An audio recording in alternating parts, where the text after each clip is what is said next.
Hello, everybody. Welcome to the stream. How's everyone doing today? How we feeling? I made a mistake. I just took a nap. Shouldn't have done it. I'm feeling way more tired and way worse. Shouldn't have done it. Napping ain't good.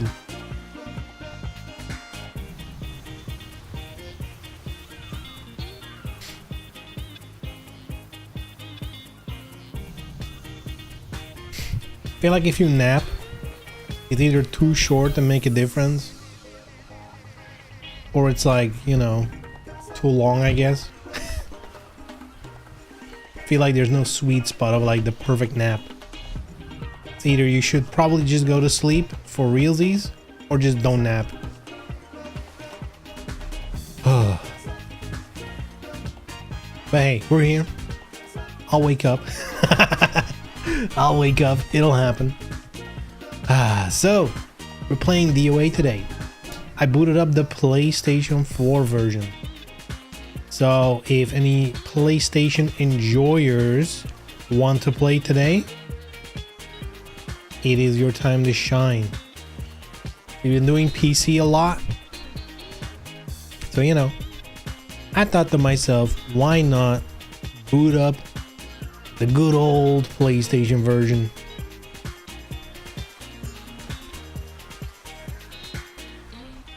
Nice. Exactly. DOA is nice. Or the nap. I don't know. The nap wasn't nice. DOA is nice.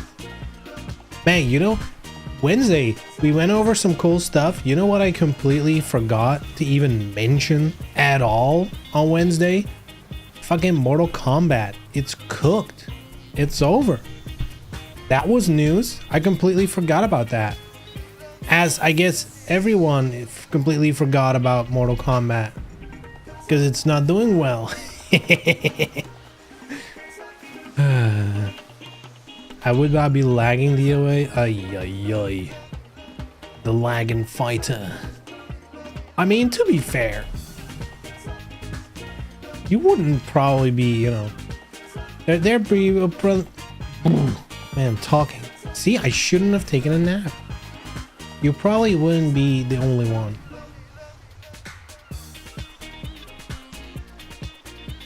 I feel like every DOA stream, there's always a couple of people lagging. Did they drop support for MK1? Yeah, I think that was it. They dropped support, which is kind of weird because I think they mentioned something different not that long ago.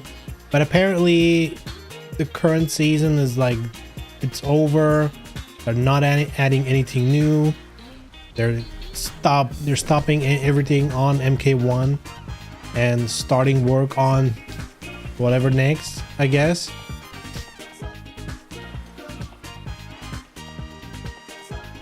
Let's see what we can pull up. Mortal Kombat 1.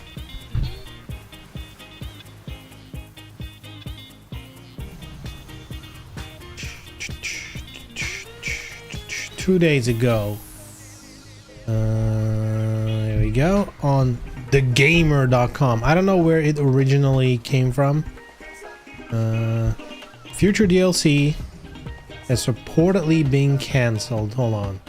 Maybe I can make this an interactive stream by sharing my screen. Alright. There we go. Smaller so the ads are gone. Boom, boom, boom. Window, Chrome browser. There we go, boys.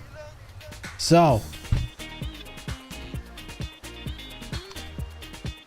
future DLC, including a potential third fighter pass, is reportedly being cancelled. Leaker. So here's the thing. I guess it's a leak, but like, I feel like everyone's been talking about it as if it's real. So you know, might as well assume it is. Claim plan DLC has been scrapped, including new fighters, even a second story expansion. Pins the cancellation on the poor sales. Damn. He's like, no, not happening. As spotted by Insider Gaming, who fucked up this week before. Made claim on Reddit, blah blah blah.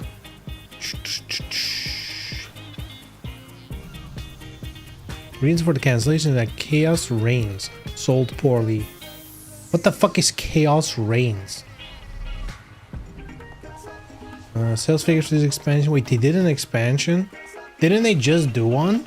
What was it called? Afterthought? Afterlife? Aftergate? Afterthought? Something like that? Wasn't that the Aftermath? Wasn't that the latest thing? Didn't they just do that? Chaos Reigns. Well, I guess there's your issue right there. I didn't even know it existed, but which makes sense since I don't play the game. I assume if you play the game, you would have known this is coming out.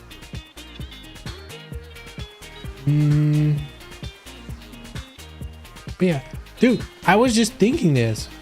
Yeah, earlier this month, Warner Bros. Said, hey, we're not gonna work on like a million things. We are gonna focus on 4 IPs, which included Mortal Kombat. Well, man. So I guess if we combine this statement from back then, plus if we believe this leaks, does that mean they're working on MK12? What, 2? Well, which was next? MK2? Wait, MK1 is MK12, right? So the next one would be MK13? Officially, like if we're counting.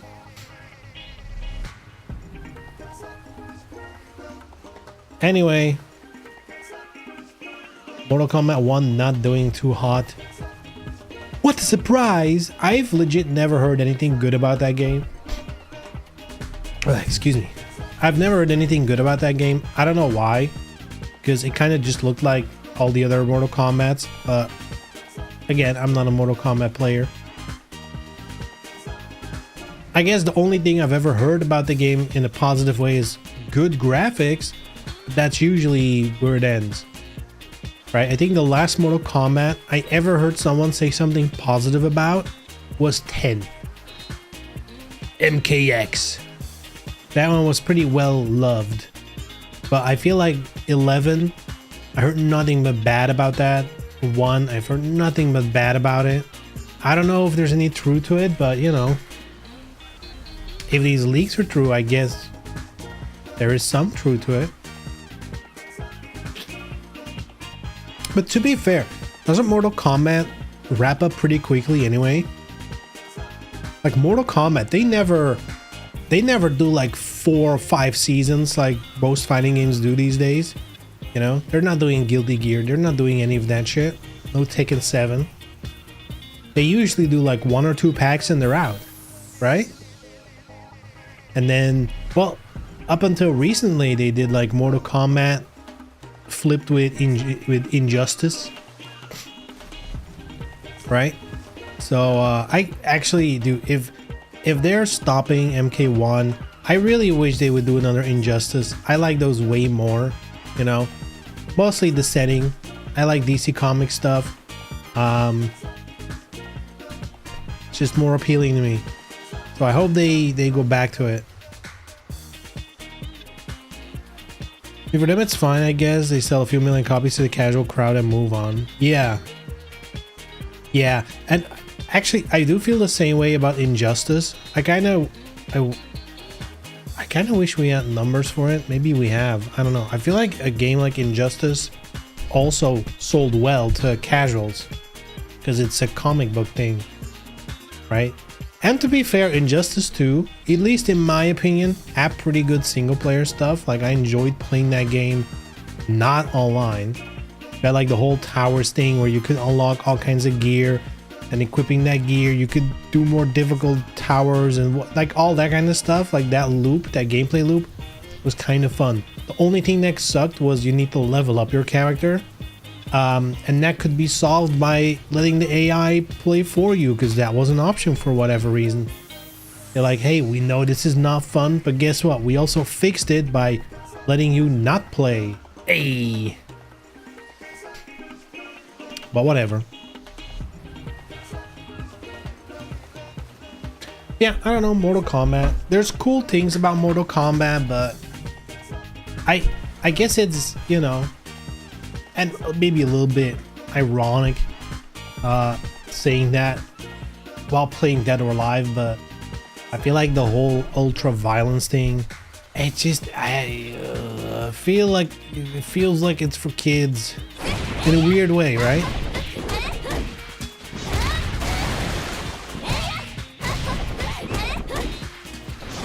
Like, it's weird to say, but it feels like it's like not for adults.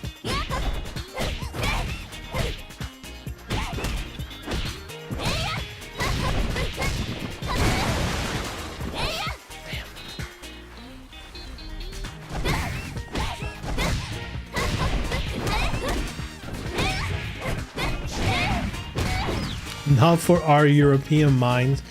Yeah, it's I guess it maybe depends on the person. I just, you know, again, as a kid or as a teen, I was like, fatalities, sign me up, that's cool as shit. And now it's just like, I don't know, feels so it's like all show, no substance, you know. That's what it's giving.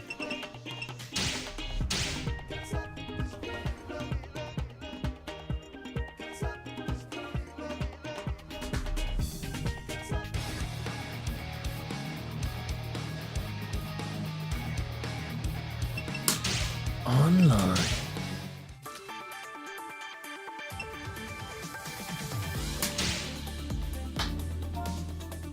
Nice, we get to do some real typing, not that weird keyboard shit.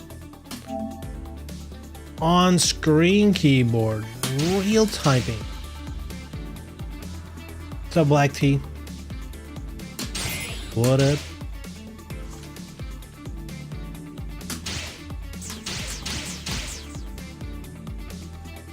Alright, PlayStation crowd. Wake up! We got lobbies. One of them at least. Oh, you got one. We've been playing PC the last couple of weeks, but today, it's PlayStation boys' time to shine. Wow, did the Discord bot only now just post that I'm live? Sheesh. They're on a delay today. Man, oh man.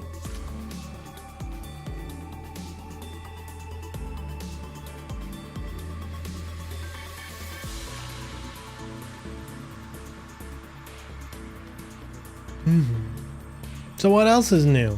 Anything happening out there in the World Wide Web?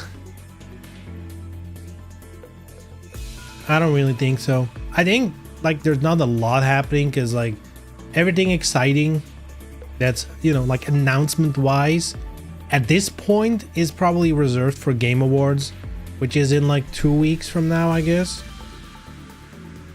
Yeah, it's like I think in exactly 2 weeks.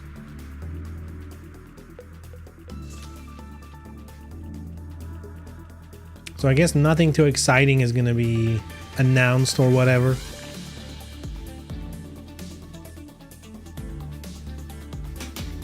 I mean, we just had another version of Virtua Fighter 5 announced. What could be more exciting than the same decade-old game, 15-year-old game? I mean, I'm still gonna play it. Don't get me wrong. I'm still gonna play it, but you know, to quote the internet in general, we need Virtua Fighter 6. We need it. All right. Has nothing to do with you're from NA? No, I'm not. I'm from Europe, Belgium. I'm gonna take that as a compliment. Anytime someone mistakes me for NA, I'm like, yes, my English is good enough. I did it. I've infiltrated North America. Got him.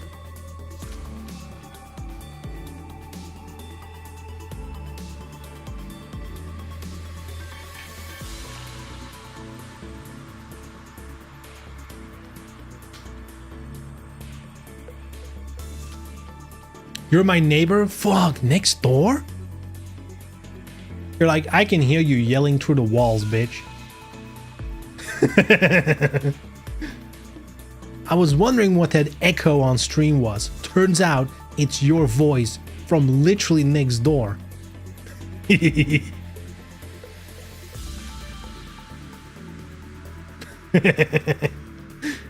Next country? I mean, that could still be multiples, all right? That could still be a lot.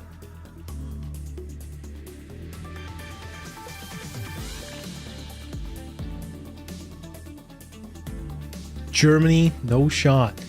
Dude,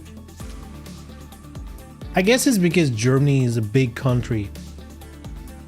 My chat is full of Germans. Which again, I think it makes sense. Just by volume, by the amount of people, the size of the country, it makes sense that in a European chat, there's gonna be a lot of German people. Especially English speaking, right? I feel like if you're Spanish, there's a lot of Spanish. I mean, there's actually a lot of German speaking streamers as well. So yeah, why are there not more Spanish people here? Weird.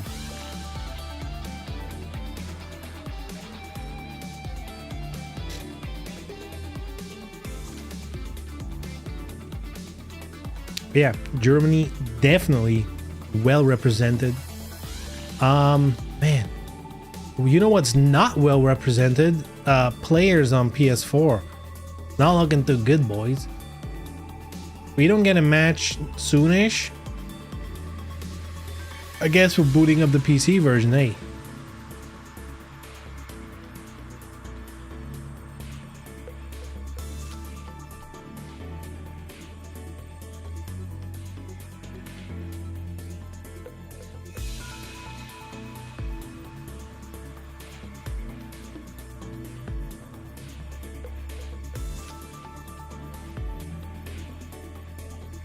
Damn, and we don't even have people like Globsh to count on. Back when this game was hot, you know. Remember when this game was popping off? Damn.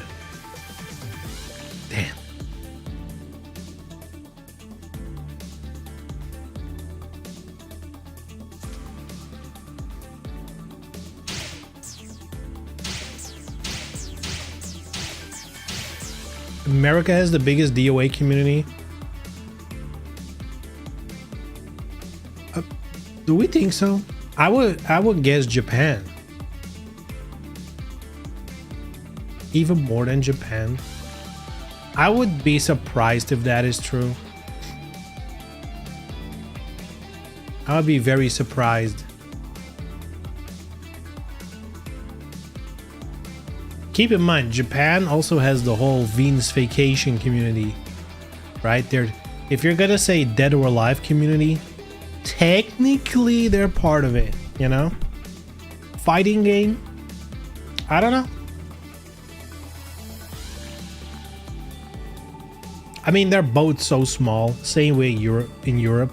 Europe is easily the smallest. DOA definitely not as popular here. I feel like in Europe, it's like Tekken. Tekken's like the biggest thing in Europe when it comes to fighting games.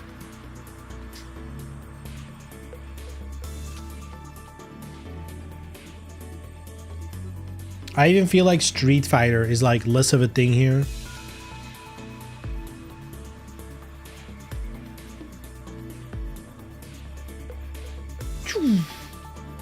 Let's see if there's other lobbies.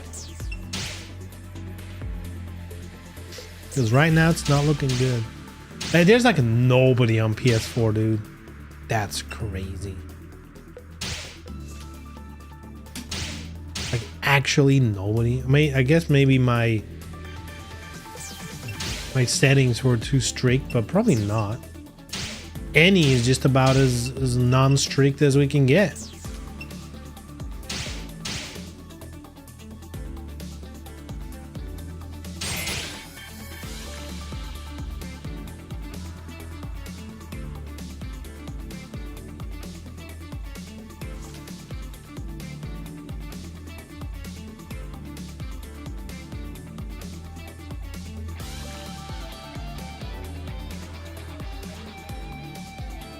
I'll give it 5 more minutes. If there's nobody joining in 5 minutes, we'll just boot up the PC version.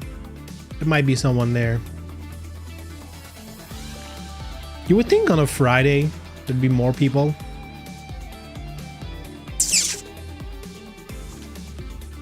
I guess this is the state of Dead or Alive at the moment. DOA 5. Oh yeah. I don't think it's gonna be that much different. I think at this point with DOA, either 6 or 5, you just gotta be lucky. Someone else just thought the same thing as you. I was like, you know what? I'm gonna play a little bit of DOA.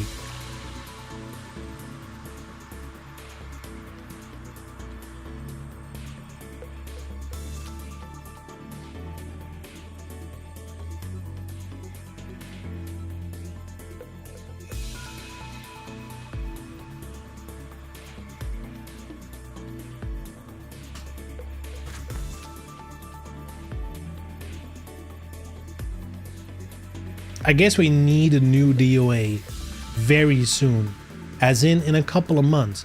DOA Prism. Let's go, boys. Oh. I am unironically excited for it. Not necessarily for the game, but for streaming the game. I think that's going to be very fun. I think it's going to be... I mean, it's going to be a cringe fest, but I mean, it's gonna be good. It has to be. It has to be. They're gonna be a little too late because, like, at the moment on Twitch, like in the general crowd, let's put it that way, there's like these dating sims that are popping off like crazy. I see all kinds of big streamers play, like, there's like a Korean game, like 5 roofs under a head, 5 people under a roof, something like that. That's popping off. There's like one Chinese game. People have been playing dating sims. It's crazy. But they're like movies. They're like, you know, like filmed. People filmed like scenes and you have choices and then it plays out a fucking movie. It's not even a game. So I guess, you know, if DOA Prism wanted to get in on that, they're a little bit too late. That meta is going to be over by the time it drops. Unfortunate.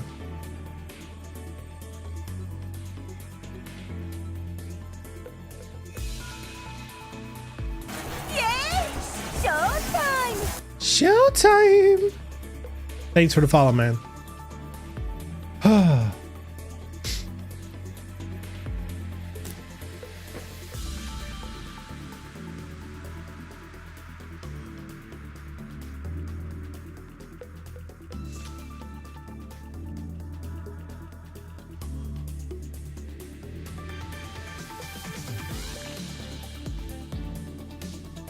Where is everybody?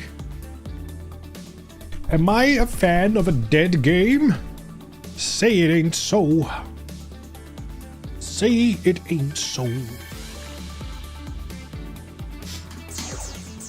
It been 5 minutes though.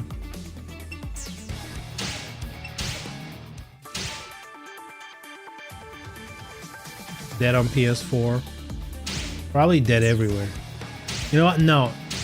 People are on ranked. Okay, that's the difference. People are on ranked. On PS4, people are sweaty.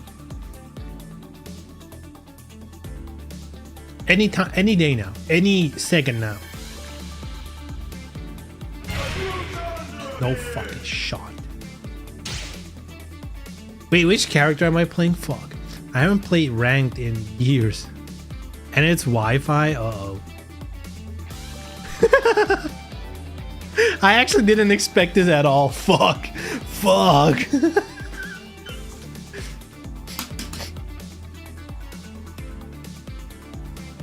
Okay, I guess we're playing. Fuck. That was actually pretty fast. Oh my god, Helena. It's not good, boys.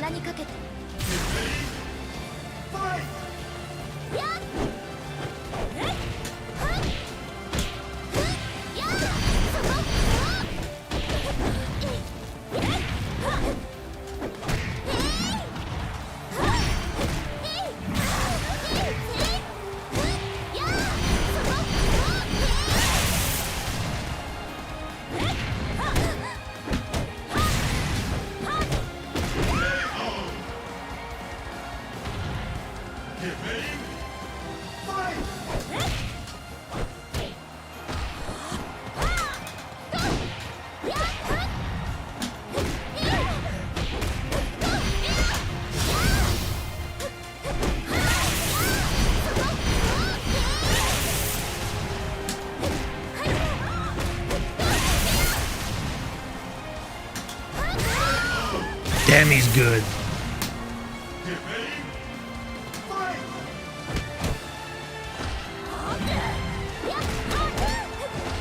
Damn, he's starting to lag. Suspicious. Suspicious.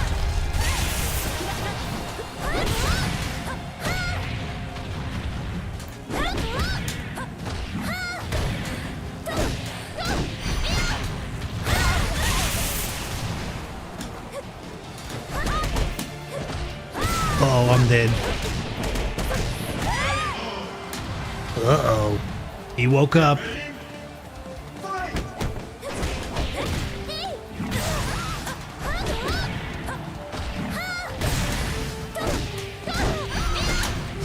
Let's watch a cutscene.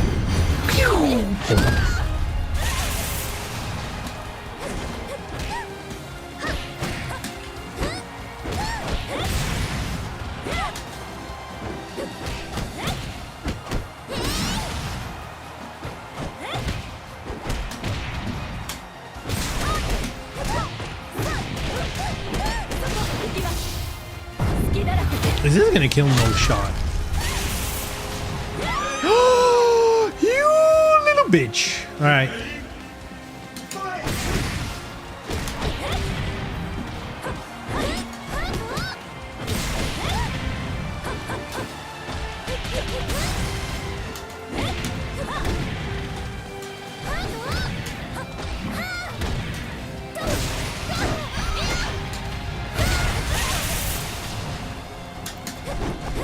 Sheesh.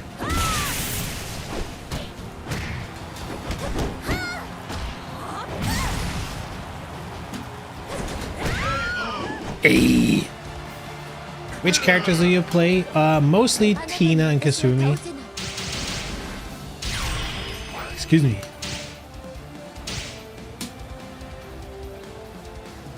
Mostly Tina and Kasumi, but I dabble.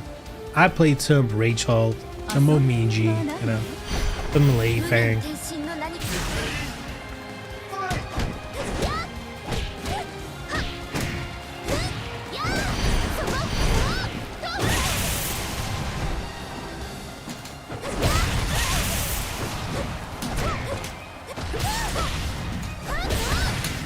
Hey, it should kill. If lagging doesn't get to me. There we go.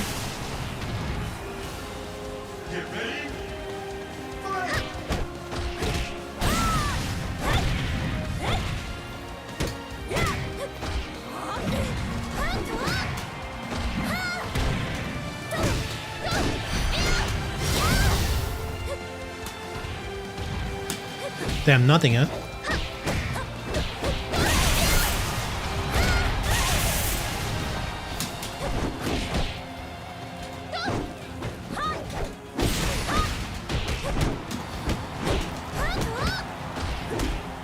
The patience, though, impressive. The patience. I crouched, dude.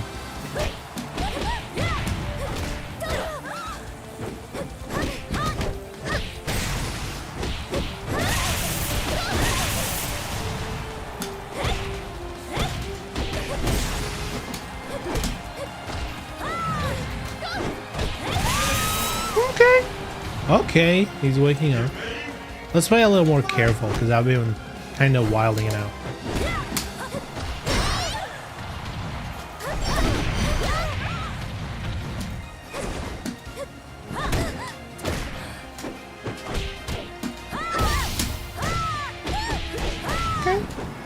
Okay.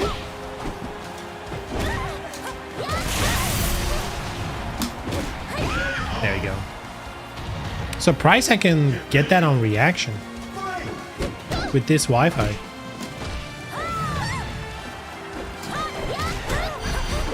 What the hell? Oh.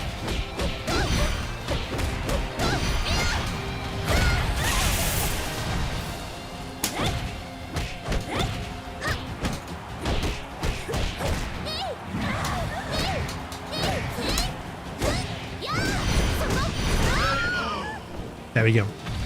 There we go.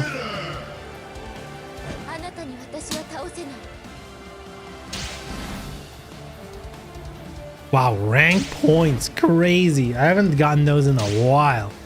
Holy moly. Yeah, give me some coins, baby. That's what we want. Definitely need those.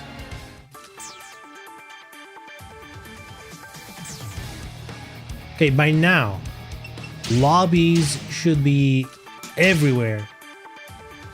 Bursting at the seams. Oh, fuck.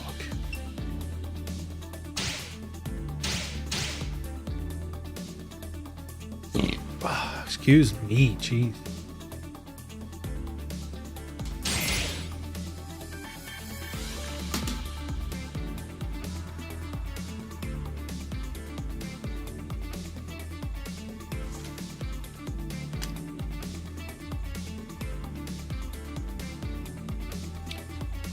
All right, let's give it another shot.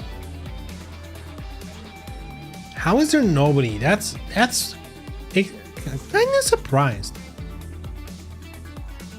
Because, like, I guess up until now, my experience has mostly been, you know, both PC and PS4 are kind of dead.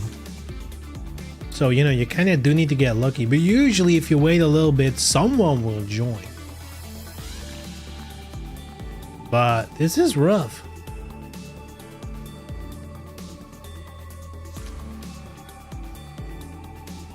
This is rough.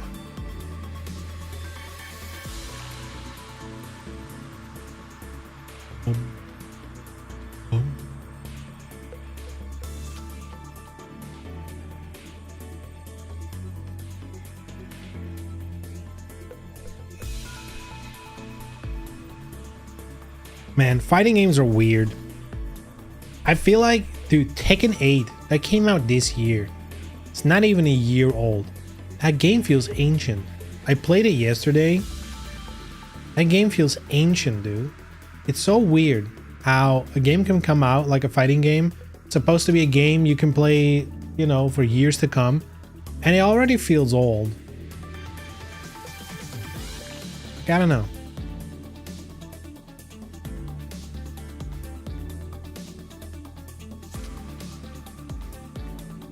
And to be fair, that's all fighting games, you know? I feel like they get old quick. Or like, maybe getting old is the wrong way of putting it. It's like, you know, you get used to them so fast. They don't feel new, they don't feel exciting. It's like, it feels like, you know, I guess I'm gonna call it that. It feels like the same old, same old. Probably because just the amount of time you spend there. Still.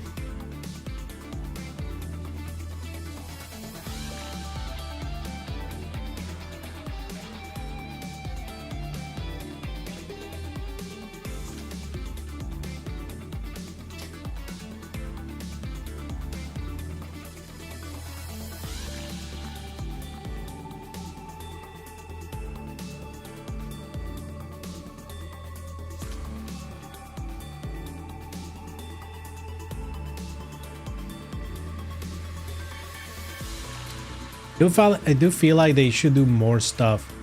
Because I've been thinking about this. A lot of fighting games are using the like 4 releases per year. You know, we have 4 characters and it's like, you know, spread them out over a year. Which, I mean, from a development standpoint is fine, right? It's like 3 months per character. That's fine. As a game, as a live service game, I mean, it's a bad word, it's a naughty word, but that is what fighting games are at this point. Live service games.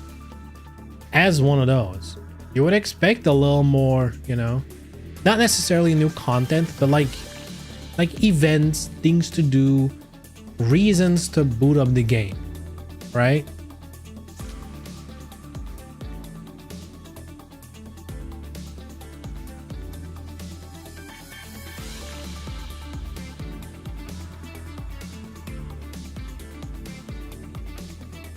Don't you like the season passes? I love season passes. I love spending money on something that I don't know what it is. Love it. I'm actually the worst kind of person because I have the season pass. I often buy a season pass for a fighting game. Yet I'm always complaining about season passes. In my head, I would genuinely... Oh god. That's a scary connection. I'm almost glad he left. Yeah, for all I care, they could delete season passes. I'd much rather just have the characters out now and you just buy the character. I would much prefer that. But you know, I'm also a sucker because season pass is like, well, you maybe get a small discount. Probably not these days. You get like a little extra costume thingy or some bullshit. You get gold weapons, the classic, right? You get gold weapons. And then you're like, well, I'm gonna play this fighting game. I'm gonna get all the characters anyway. Might as well buy the season pass, you know? And that's how they get you. And here's the thing, they know as well as I do. They know as well as I do that when a game comes out and it's exciting and it's fun, you're more likely to buy the season pass compared to it is character 4, it's out now, you can buy it if you want to. A bunch of people have stopped playing already. They're not gonna spend the money anymore. They've checked out, they're doing something else. Whereas all the way in the beginning, they might be like, you know what? I will buy the season pass because I want it all, because this game is gonna last me years, and then they're gone in like a month or two. They know it.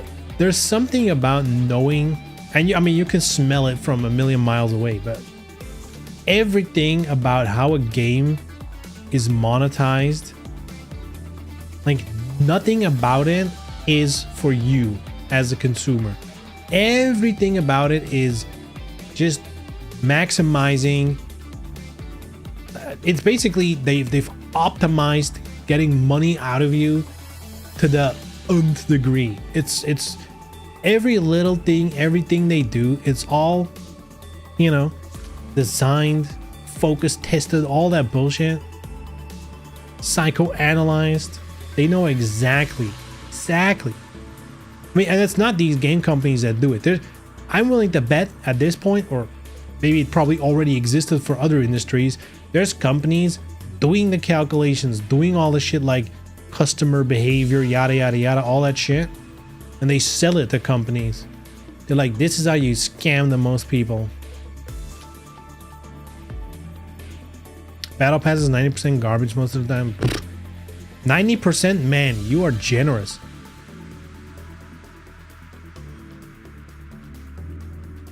Most battle passes have like one good item all the way in the end. That's where they put it.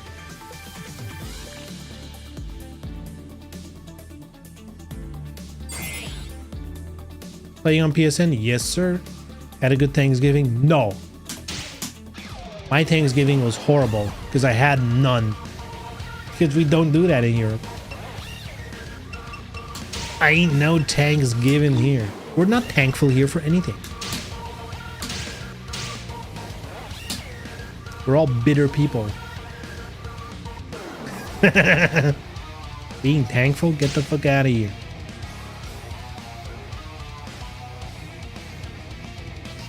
I'm thankful for the ass whooping I'm about to dish out. Hey, yo!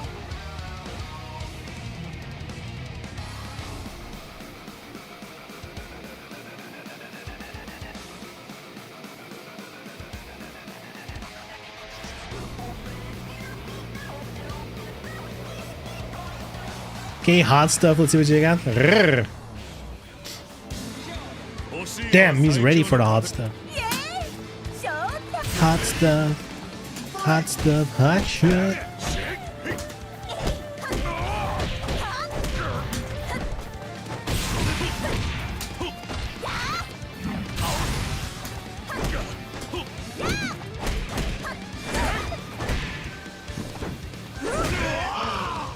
Hey, so far so good.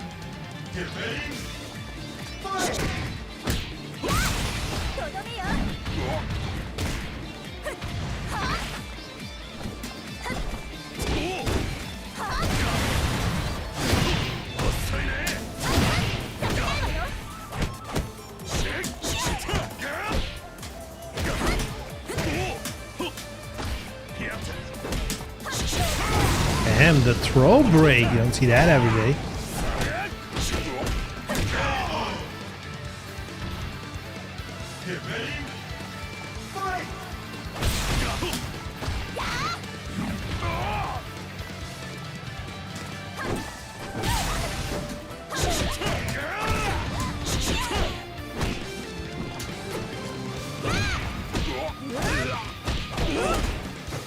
Uh-oh.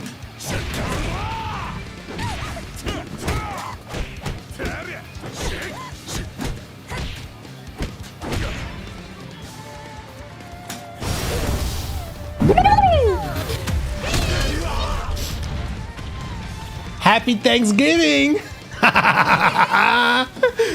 Happy Thanksgiving!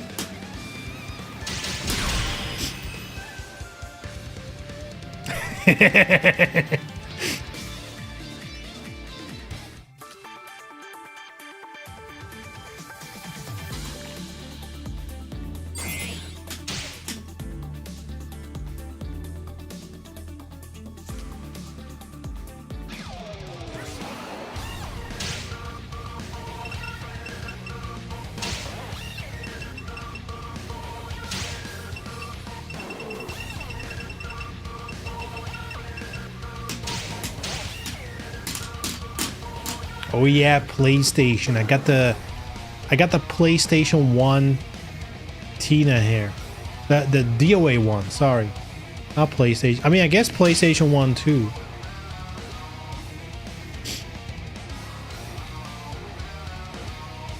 Yeah, I got the DOA 1 Tina hair here. I used my one free hair color thing to have DOA 1 Tina. Dude, people are... Dude, the lobby is filling up. Let's go.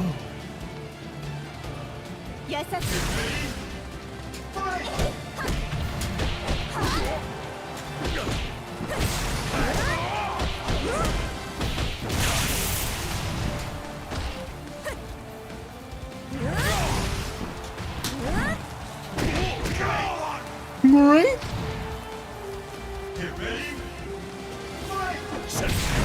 Oi.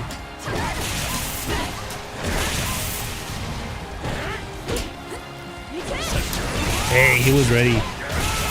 I got greedy by charging it.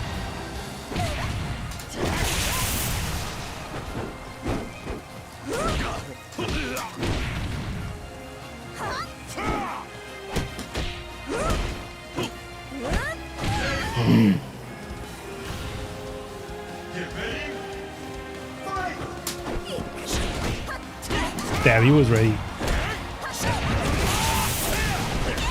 Oh, I'm dead.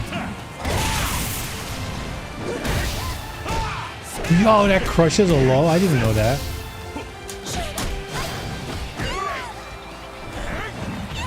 Yeah, I can definitely feel the internet connection being an issue.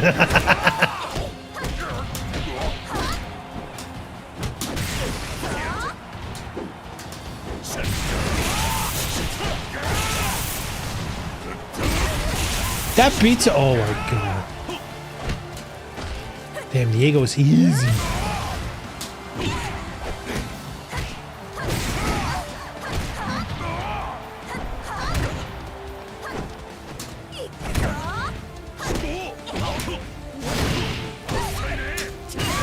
Good shit, good shit.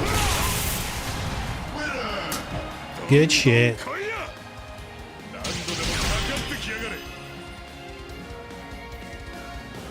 A lot of wake up kick crushes he has.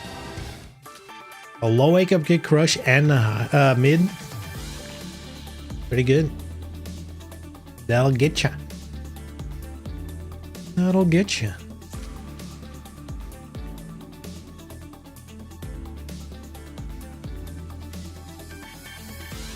Crush punch can beat wake up kicks.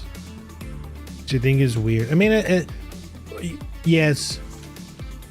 It looks weird. I think from a, you know, like the game mechanics point of view, it makes total sense, right?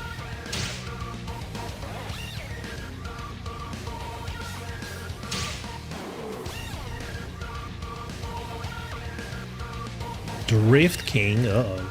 Tokyo Drift. Tokyo Drift? Just my opinion. I mean, granted, it looks weird.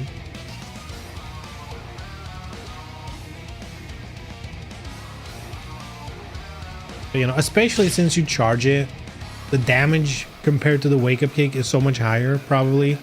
It'll beat it easily.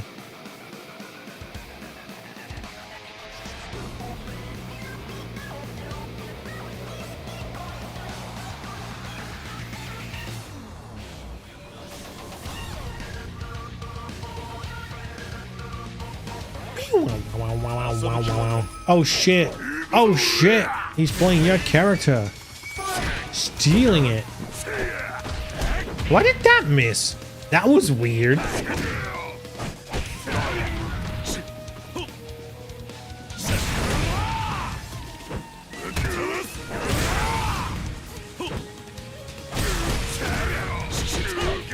Damn, look at this C rank go.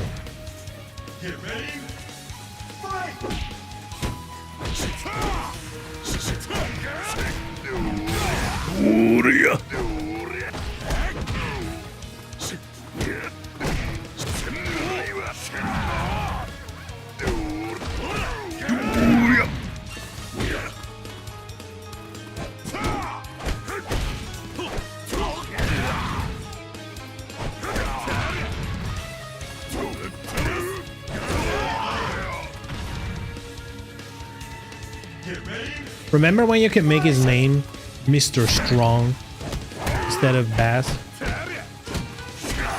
Or was that this game? No, that was in 5, right? Mr. Strong. Or was that in 6? Now it's all been so long. The DOA 6 is an old game at this point. Fucking almost 5 years old. Almost? It is. Wait. It came out in 19. Yeah, it's already 5 years old. Fuck.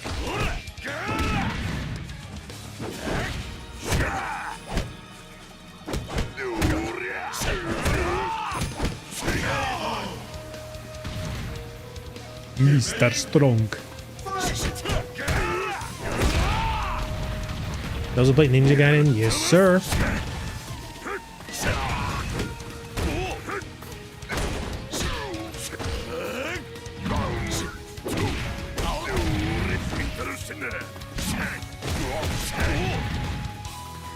Let's hope we get a new one soon.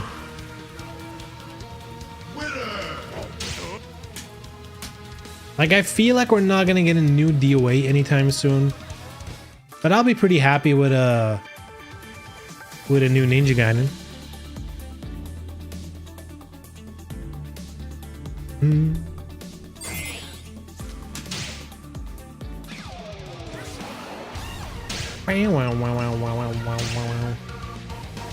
I'm a bunny.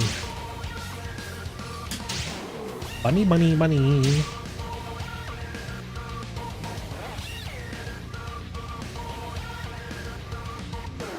Low holds, part 1, part 2.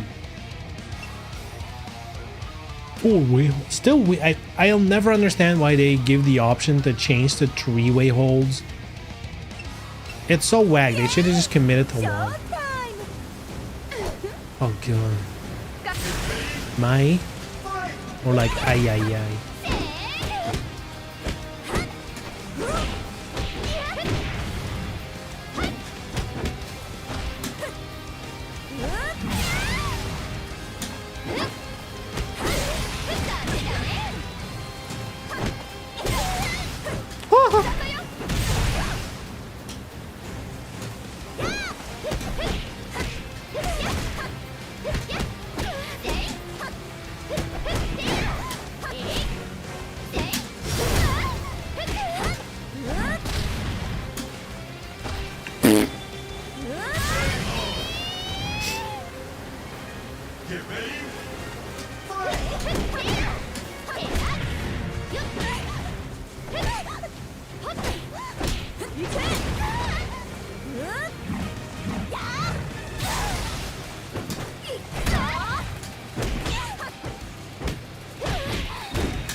I froze up. Should have done something.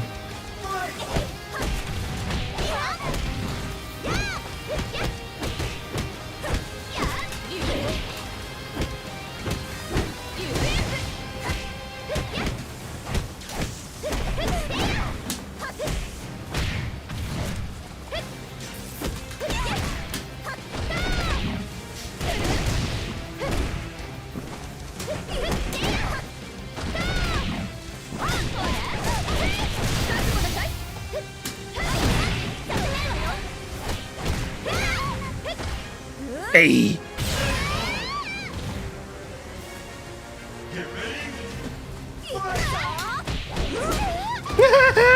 That'll never get fucking old.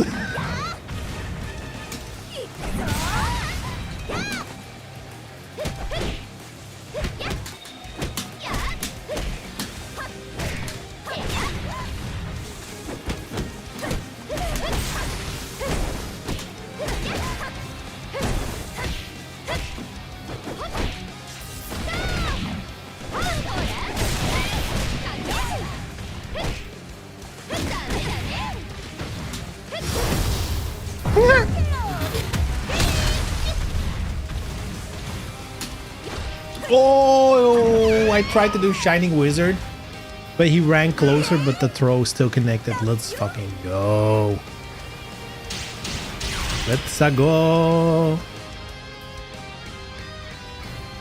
To be honest with Team Ninja, confusing the brand as DOA. Even if we get a new DOA fighting game, it might not sell at all. I mean, it's DOA. It's not gonna sell at all. DOA is not a popular franchise when it comes to like selling games. I mean, they could. As with everything, you can make it work. But DOA has baggage, you know? They have baggage. It is what it is.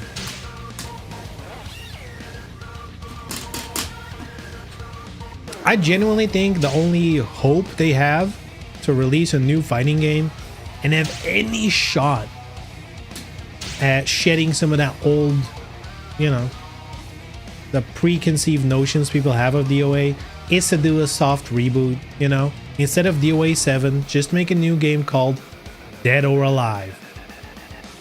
And just, you know, give people an opportunity to jump in fresh.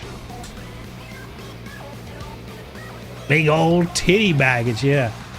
They've been dragging that shit along. And boy, does DOA's back hurt.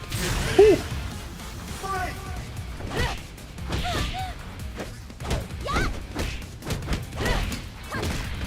Hey. Oh boy. Ooh. Ooh, I'm dead.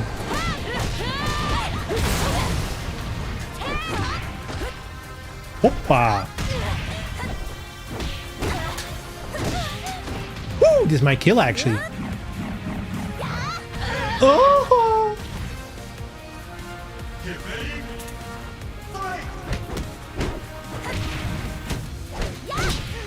Let's go. Get between my legs.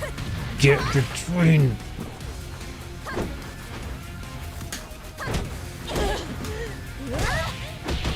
Uh-oh, wrong move. Fuck!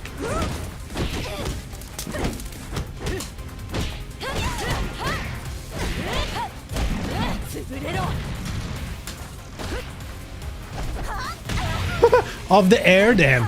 She's a ninja. She's gonna be in the next Ninja Gaiden.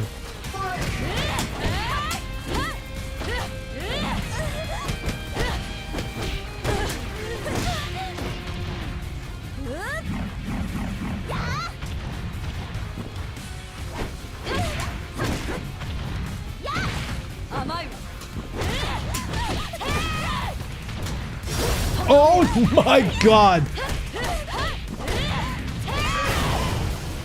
Oh, that would hurt. The whole meter gone. And the round. Oh, yeah.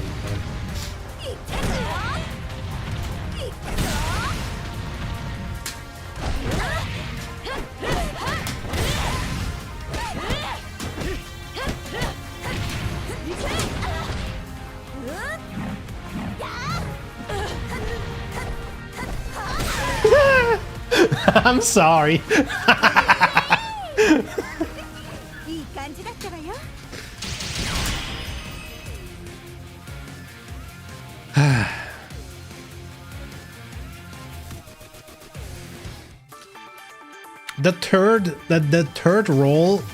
The third roll, right?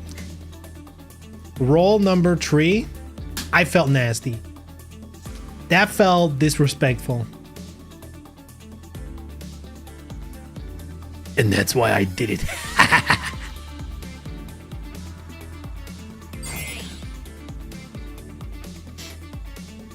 How would y'all say? Is everyone from the US? Do they celebrate Thanksgiving anywhere else but the US? Is that like a thing?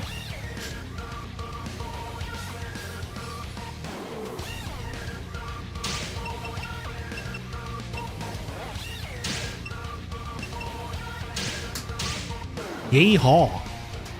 I'm a cowgirl. They need a new fighting game director because no one at Team Ninja knows enough about fighting games.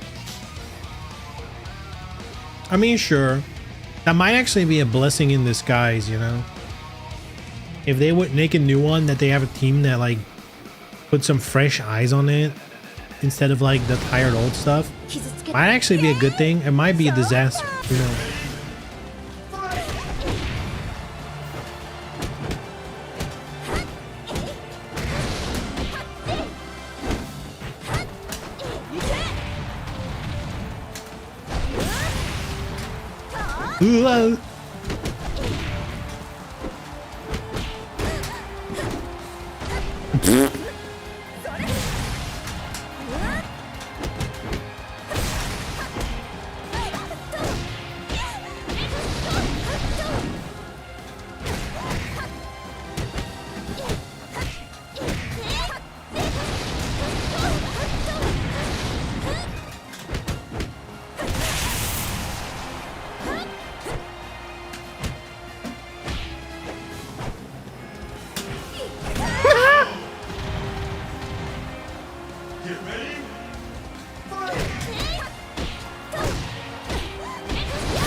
Ooh, oh, good dog.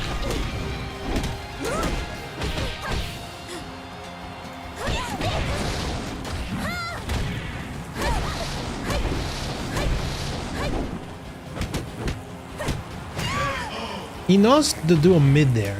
Many people trying to jab.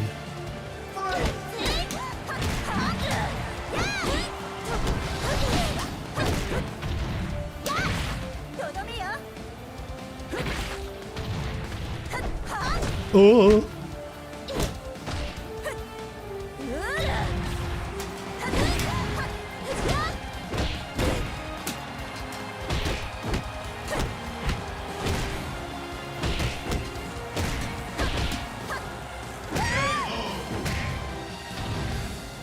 Get ready.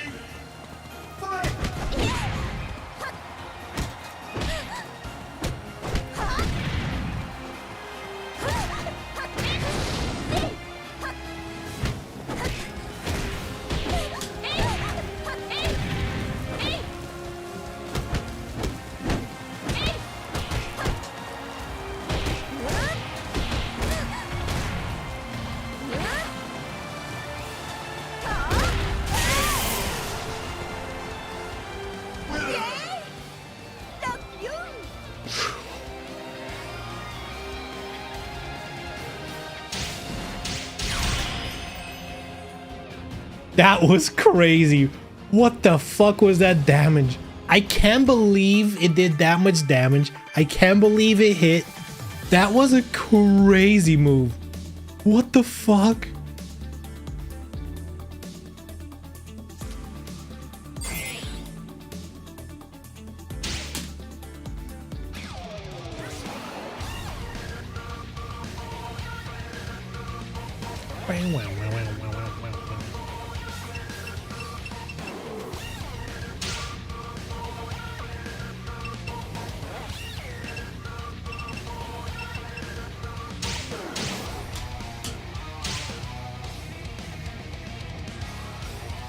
Was a close blow with just more damage than combos do, but like, you know, I was genuinely surprised it hit. I think it just block hit, but it might have been scared from like the throw that looks similar.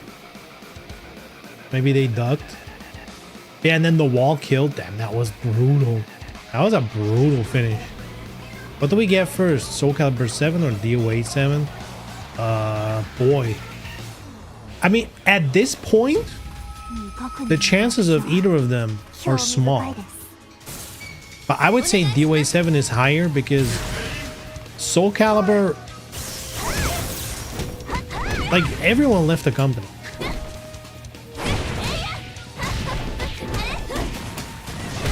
Maybe at Team Ninja, there's still some people who might be excited for a DOA if given the chance.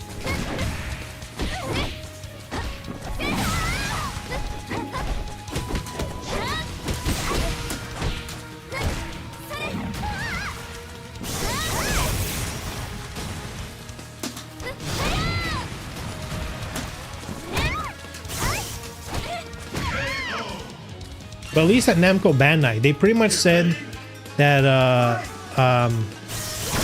what's his name? The lead on Soul Calibur 6 was like the only person still pushing for Soul Calibur, and he left. So, you know.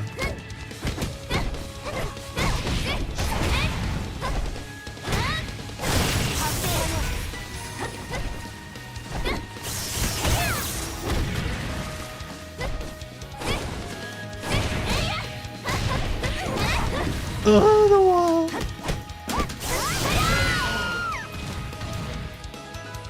Get ready.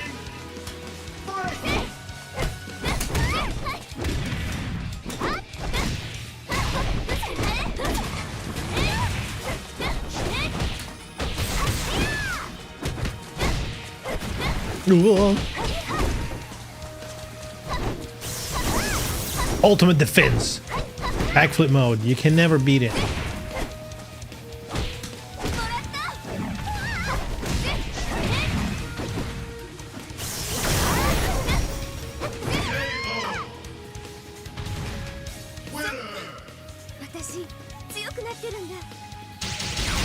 Dude, Luigi is a wild character. He's wild.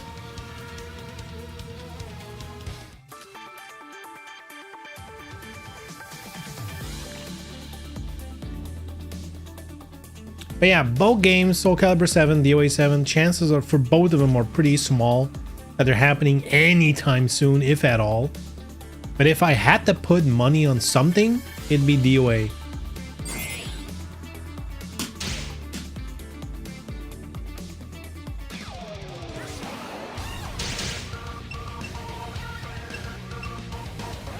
I'm a bunny.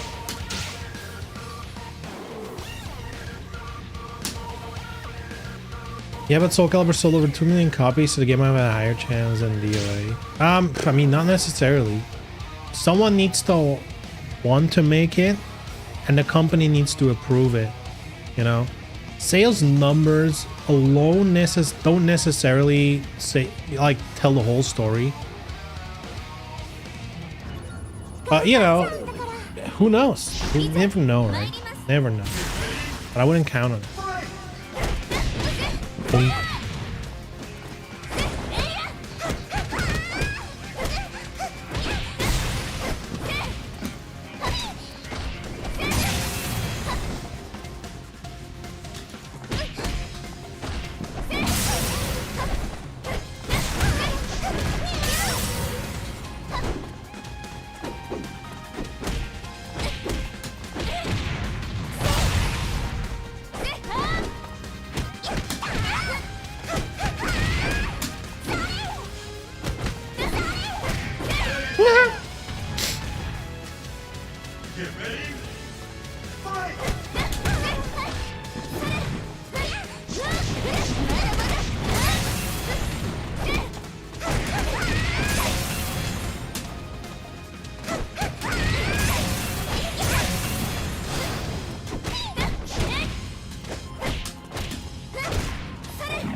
Sheesh, good shit.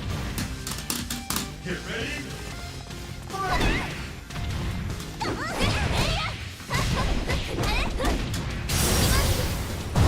ナウマク3万度バザラだ。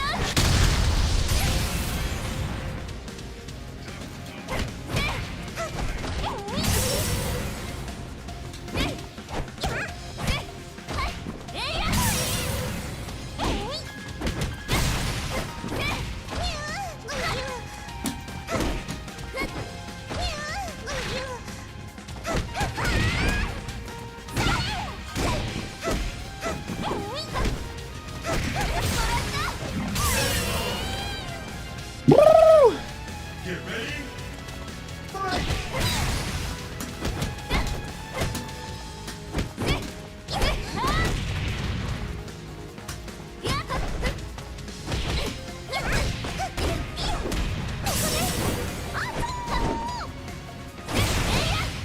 Oh, what? Whoopsie.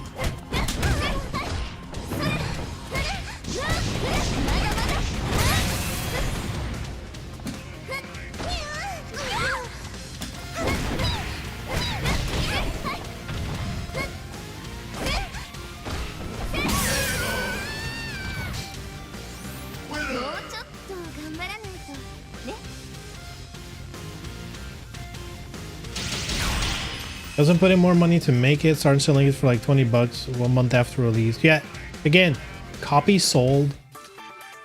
Really doesn't tell you much about how much profit it made. Which I guess at the end of the line is going to be what suits are going to be looking at. But yeah. Plus, they don't really publish those exact numbers, so you can never really tell. But it, dude, it doesn't mean anything. Fucking look at Bloodborne. They could slap number 2 on it, and just money printer goes brrr. They could just port Bloodborne to PS5. Money printer goes brrr. They don't do it. Why? Who the fuck knows? But it's like the easiest money glitch in the world.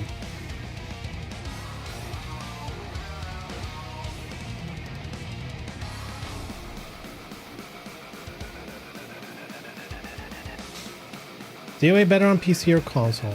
I mean, I guess PC, but both are fine. The most damning thing about the console version is there's increased input delay. I personally can manage it. I don't have any issue with it, but some people are kind of sensitive to it. So, also PC, you have mods, right? That's a big plus of the PC version. A lot more costumes if you want to.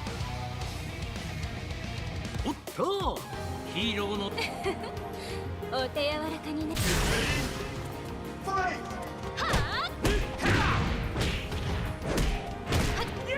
Didn't they just sell the game like really cheap?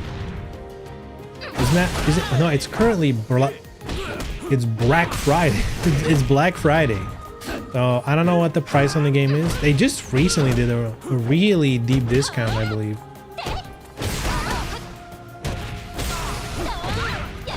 Or just get Core Fighters. Like literally just try it on either platform.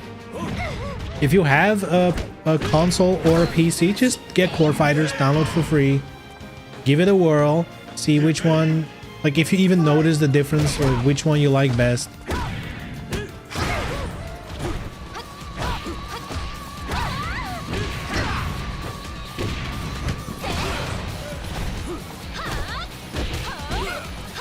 Working mode on the One X was shit, yeah.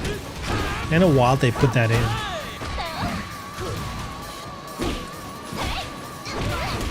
I mean, I guess it runs better on the Series X. Get ready.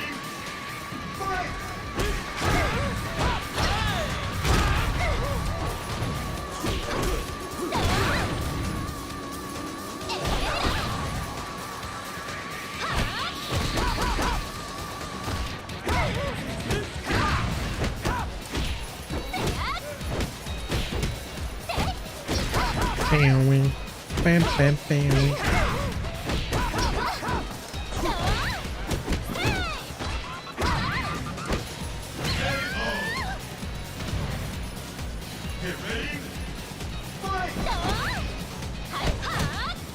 Series X is stable 4K 60 now, while the PS version is capped at 180p. Yup.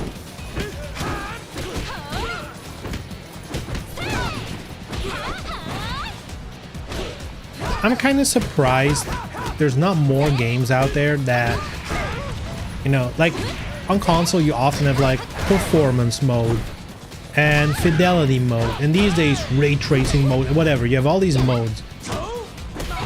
But I'm kind of surprised, especially with, we've seen PlayStation 4 Pro, PlayStation 5 Pro, like that whole thing.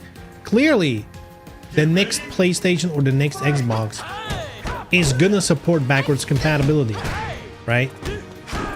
Why aren't there more games that just on console have a checkbox that says uncapped frame rate, bump it to 60? Because that just helps a lot. And it kind of future-proofs the game in a way. As a dev, you only need to make that option once. But once it's there, people can, you know, like sure, it might run like shit. Maybe you can make it like a hidden option. Or, you know, like not in like a front-facing menu. It's like a little bit more tucked behind, you know, some menus. So people don't put it on, you know, by accident. Because of course, you know, the idea of being on a current console, doing max quality mode and on cap is just gonna run like shit. But the future console might be able to pull it off. And that way your game is just like, you know, future proof. Almost like a PC, if you will. Didn't he just say he was leaving after 5? That was a short 5 minutes. Who are we playing as? I guess we'll do some Kasumer. Default? Let's go, boys. By choice. Default outfit. Let's go.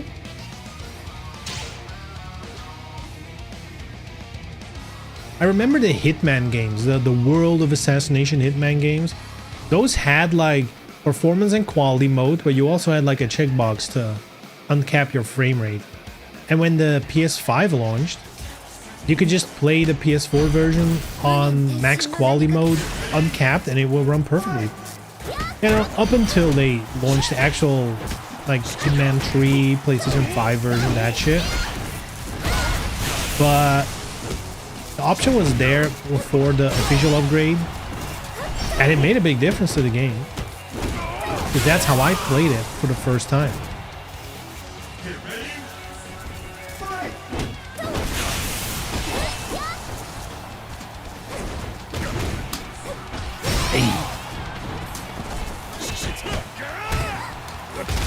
Ooh, mother punch. Ba-ba-ba-ba-bam. Whoop. That's a bike. Get ready.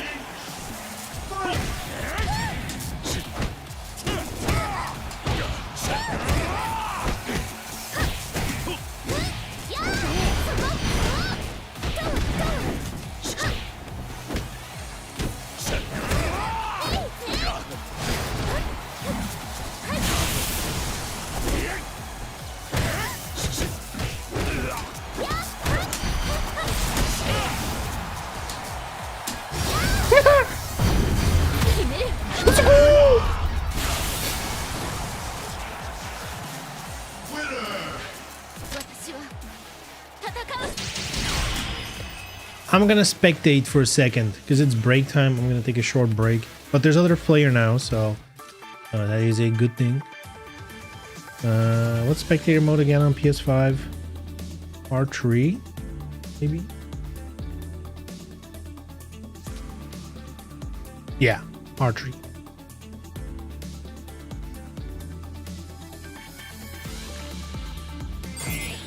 There we go. B, R, B.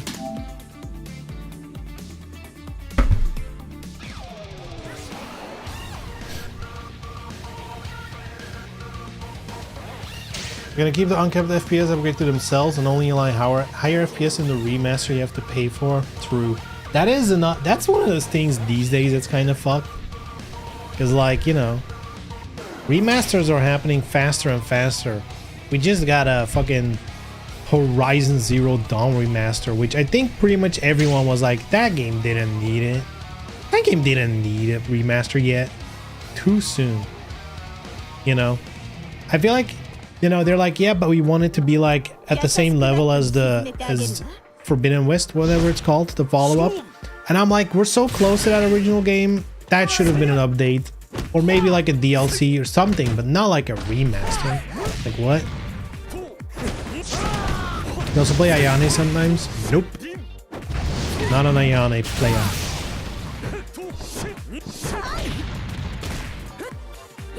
That's too damn funny. It was +9 of the guard break and still you hit me. Yup. If it's your turn, you have to take your turn. Alright? Or else I will. As a Kasumi player, it is always my turn unless I'm proven different. You know? It doesn't matter what the frames are. I will take my turn. You have to prove me otherwise. We got another Horizon Zero Dawn game with Legos. Yeah, apparently it's pretty bad. Like, even for a kid's game. Anyway, let me do small break time.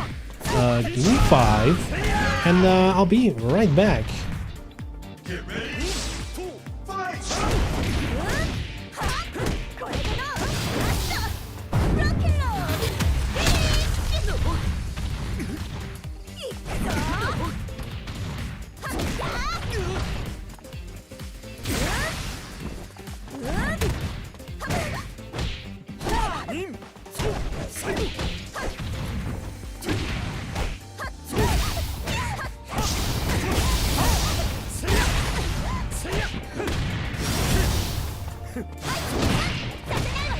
とどめよ。 Get ready. Fight!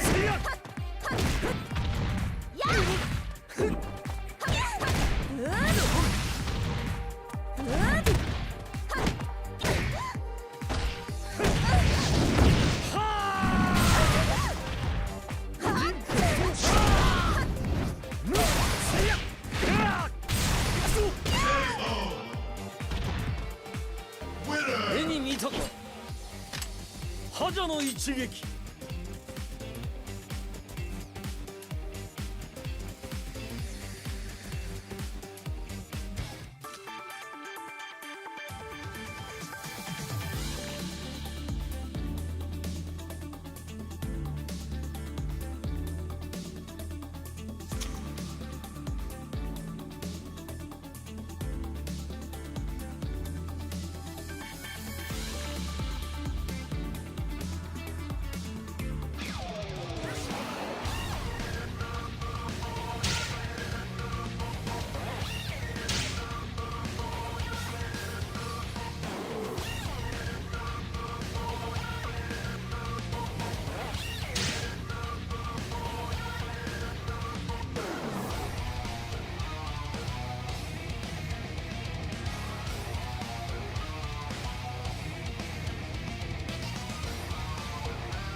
欲しいのはさ健康一滴 Get ready.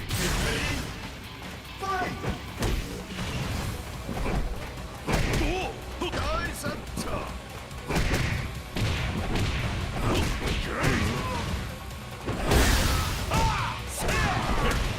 ここだシシッタファイヤーシシッタ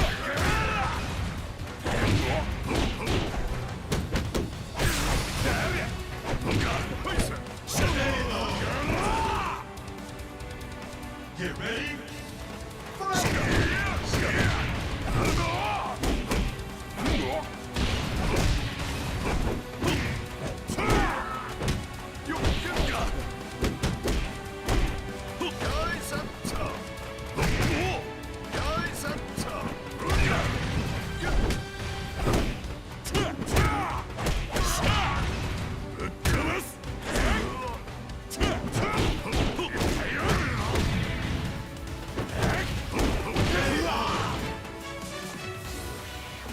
Get ready. Fight!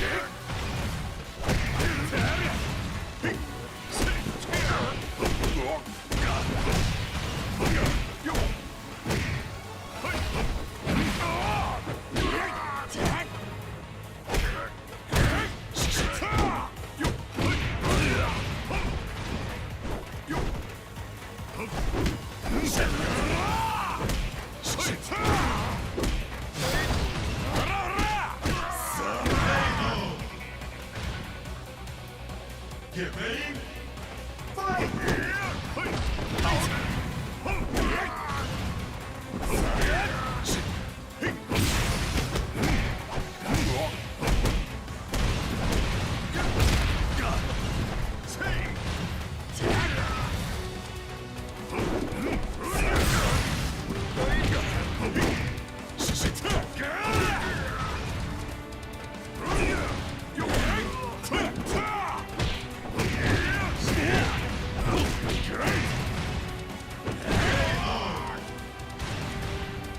Winner!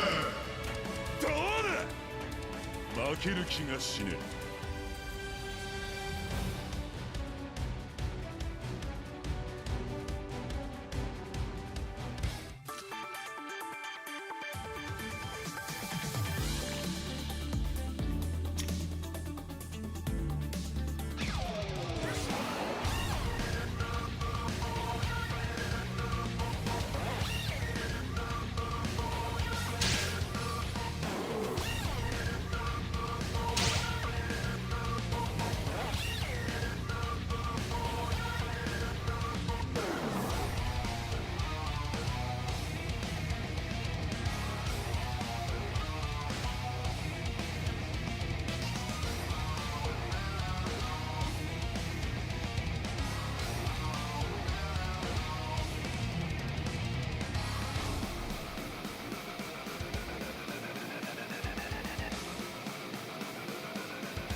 逃げるなら今のうちよ。よく来た俺と勝負だ。ぬるいわ。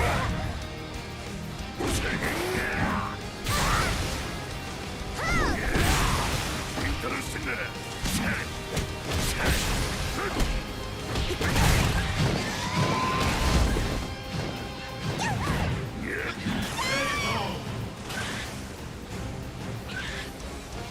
Get ready.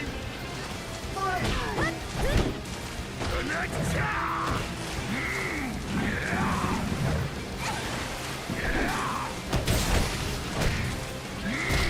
ファイヤーメイン。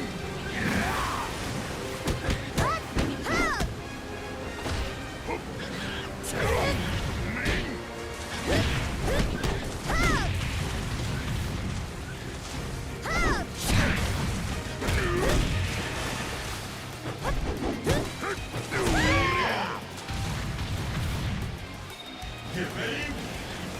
Fight!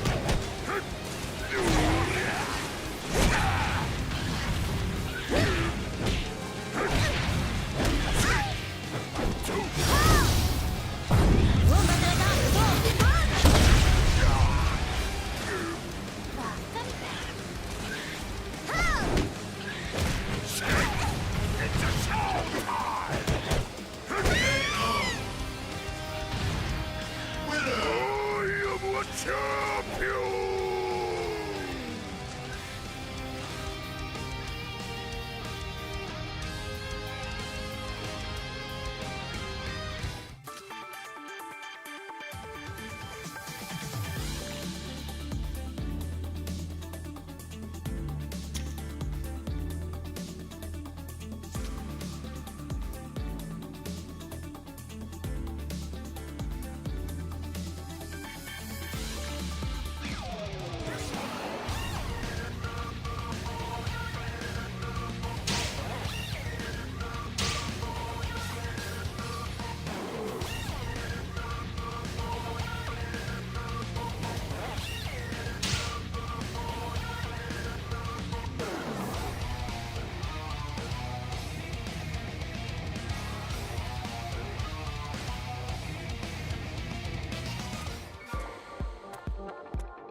パパが相手だ。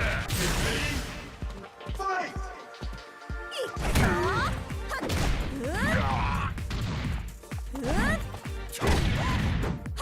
お前は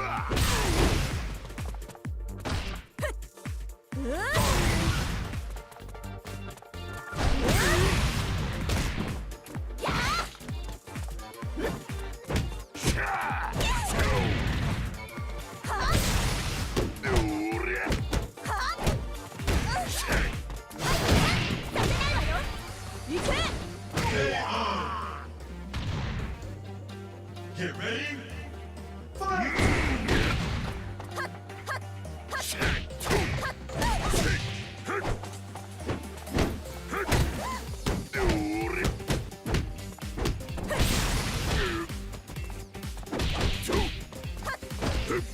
よっしゃこら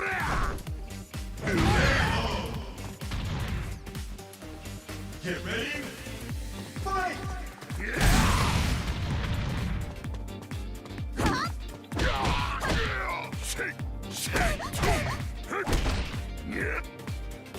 Oof, alright, we're back. We are back. What are these guys yapping about? Tina, your Tina is very cute. What? It's not yours. She's mine. You didn't create Tina the character. Bro, you're Hayabusa? Seriously? Oh my god.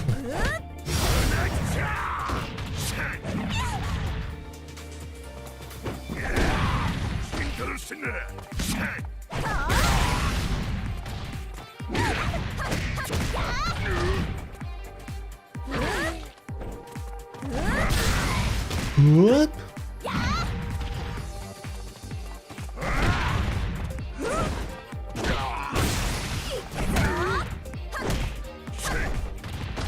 Oh shit. Oh, I didn't kill. No way. Get ready! Fight!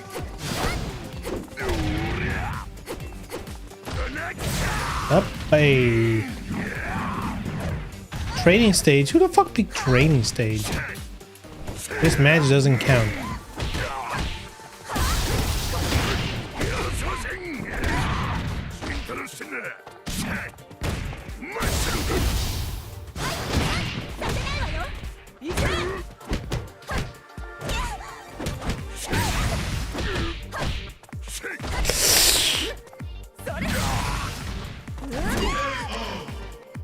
Good shit. Damn, Tina players thinking they can do the backflip, but they cannot. It'll never hit. It never hits.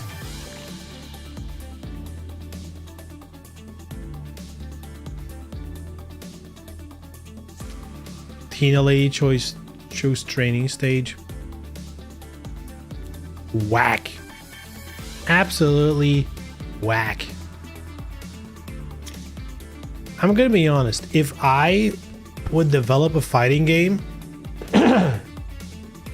there is no universe in which you were allowed to pick training stage when you're not doing training anything. Like in a real match, it wouldn't even be in the rotation. It just wouldn't even be part of it.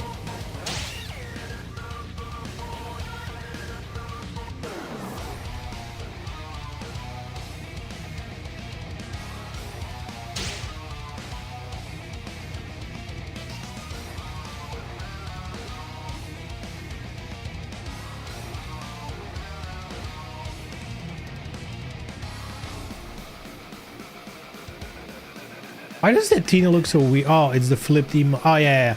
I was like, I recognize my own emote, but it looks so wrong. But it's like the Twitch flipped version. I'm a fan of the giant ones you can do these days. Where is it? Hold on.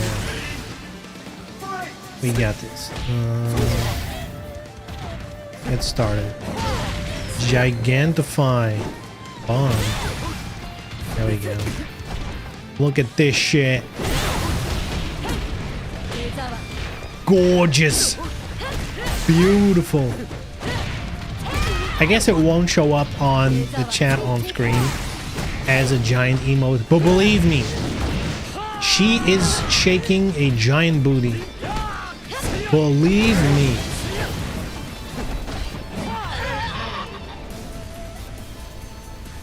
Get ready. Fight!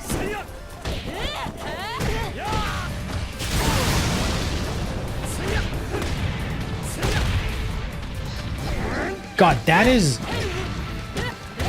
like, in my opinion, by far the worst outfit for Hayabusa. It is so shit. It's so unbelievably shit.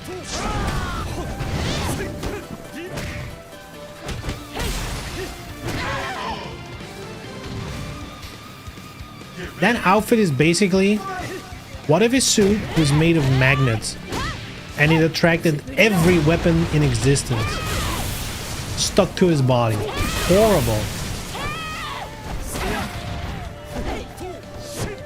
And that lady wants to be my friend?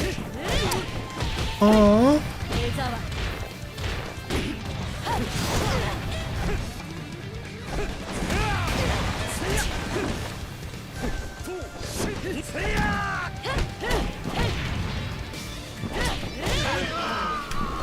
That's some stranger danger though. Get ready. Fight!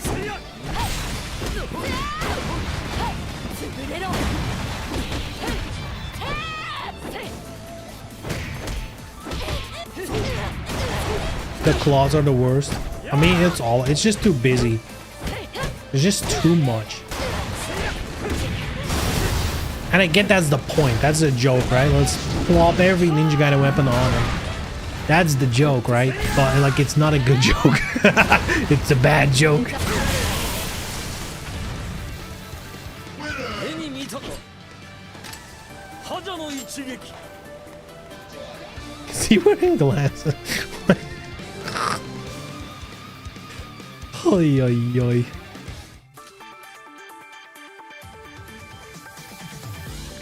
Black Goku. What the hell? What the hell? Everyone's leaving? Everyone's scared of Hayabusa?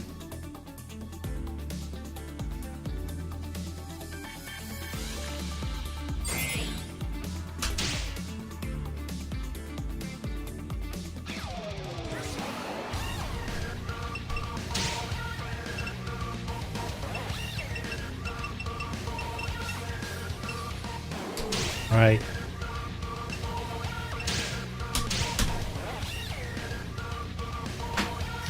Let's see how Hayabusa handles a real ninja. Let's see how he handles a true ninja.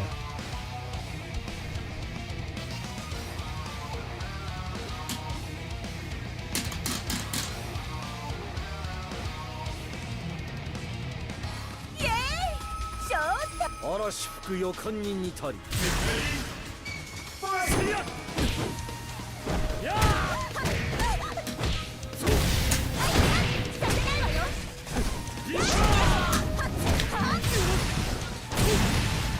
Huh, how did that hit?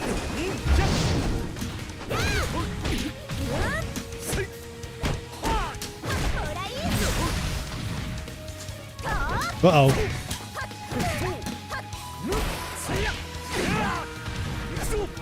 Dude, what's with the damage on that throw? Jeez. Get ready.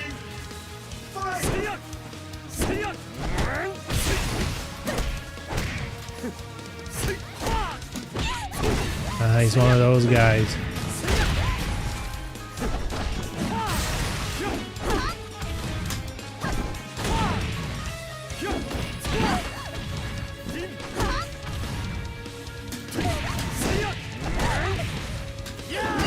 He does like spamming handstand. Get ready.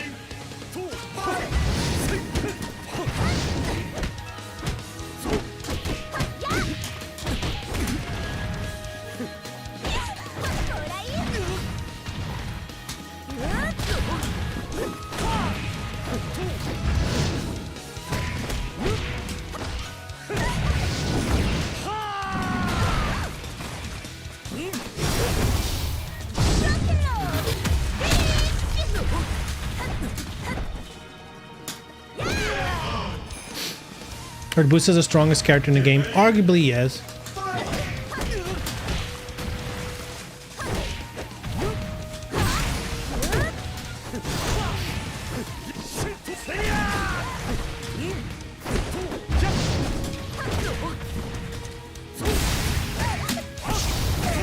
Why did that even hit? I was just standing still blocking.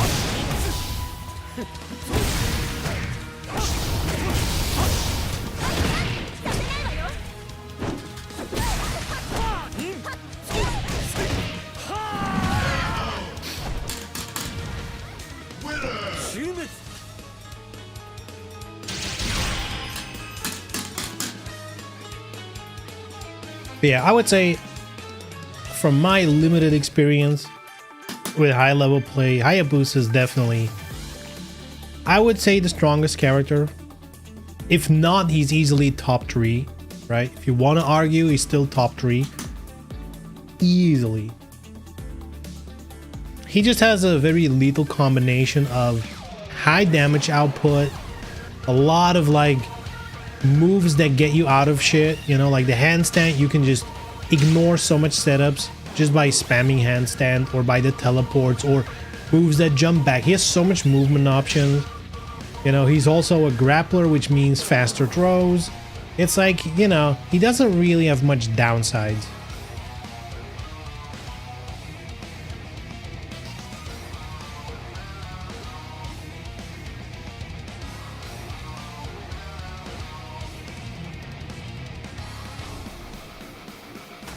Ryu, 行くわよ。手合わせ願おう。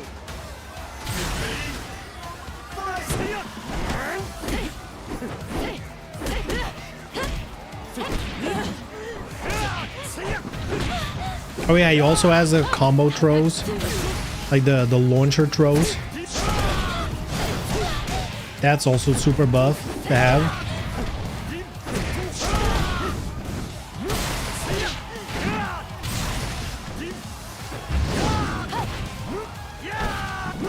Yeah, look at the movement shit.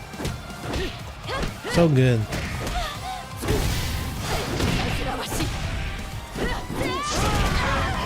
See? You don't have to play the real game when you have movement options like that.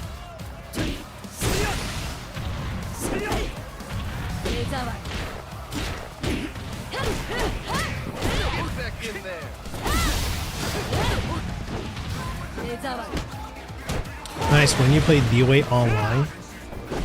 Since when? Forever?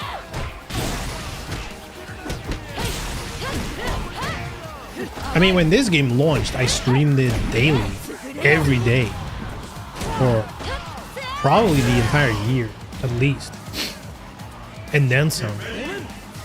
And before that, I streamed DOA 5, amongst other stuff, of course, right? I also streamed some Tekken and some other games, yada yada. I've been playing DOA a while. What the f- oh my god, that was a robbery. Some invisible couch was blocking that kick. That was bullshit.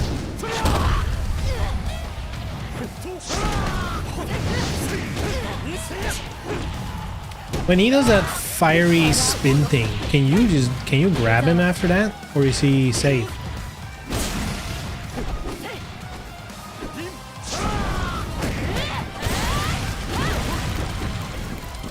Oh, that was such a fucking...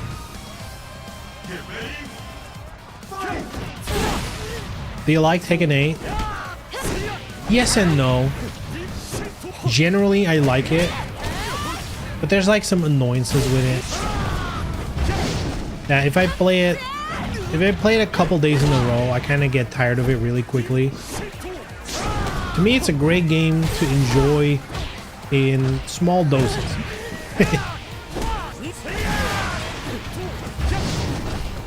Oh my god.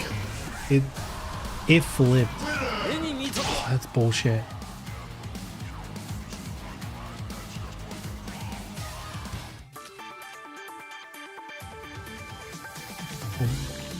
Boom, boom.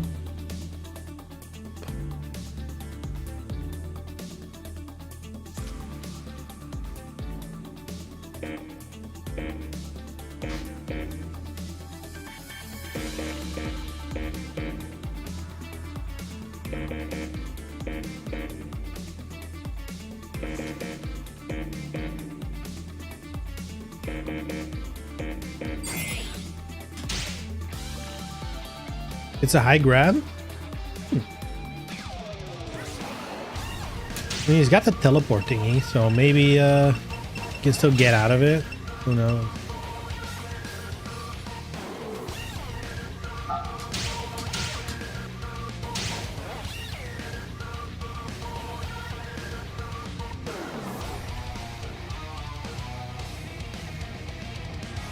Wow, wow, wow, wow, wow, wow, wow.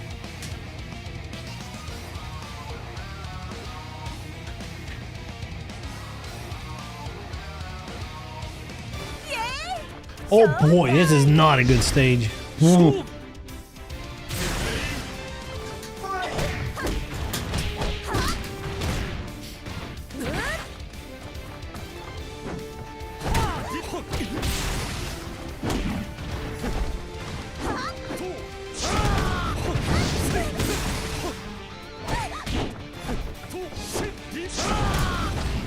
It's a parry. Ooh, that's actually good.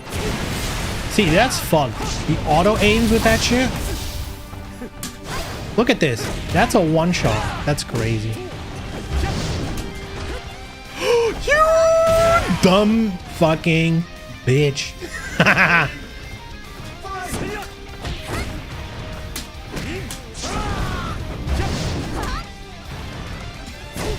Wow, that has range. Jeez.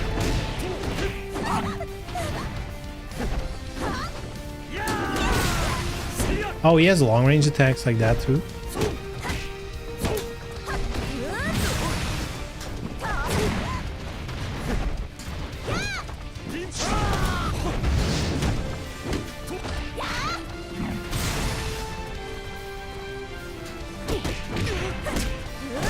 Okay. He just let go of the controller, I guess.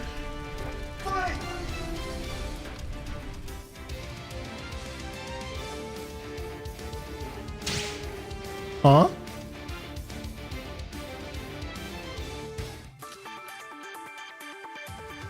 Sure.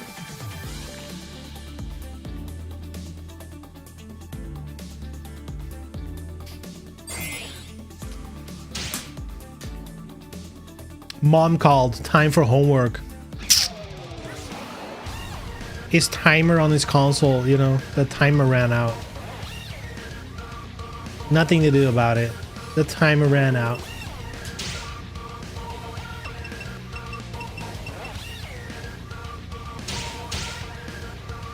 It's like, but Mom, finish your homework.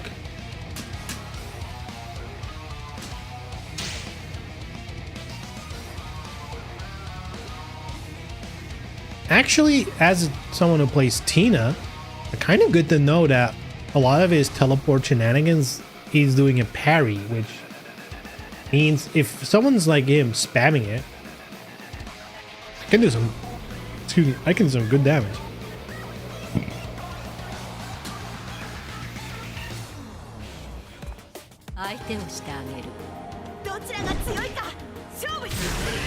Shobu.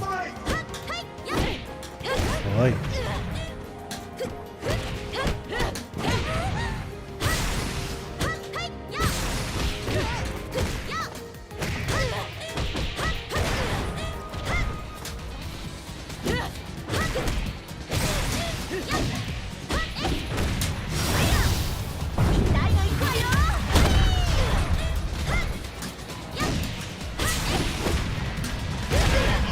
Woo, that was a lot of damage, boys.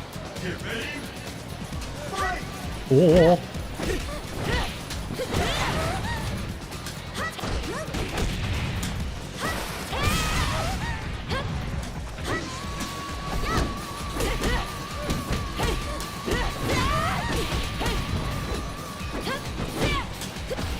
Huh. Oh, dodged everything. It's like I'm playing Hayabusa again.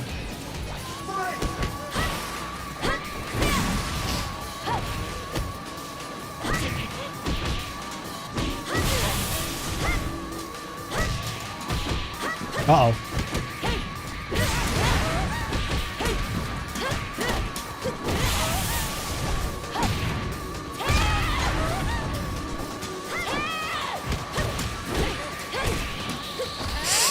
Legit.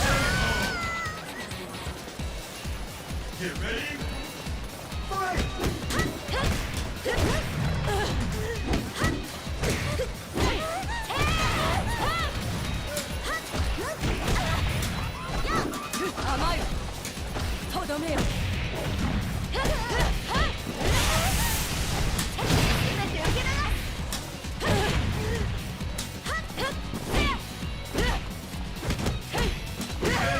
Sheesh. Can't get a single move in. 強いわ Sheesh. 人間にして Ba, ba, ba, ba.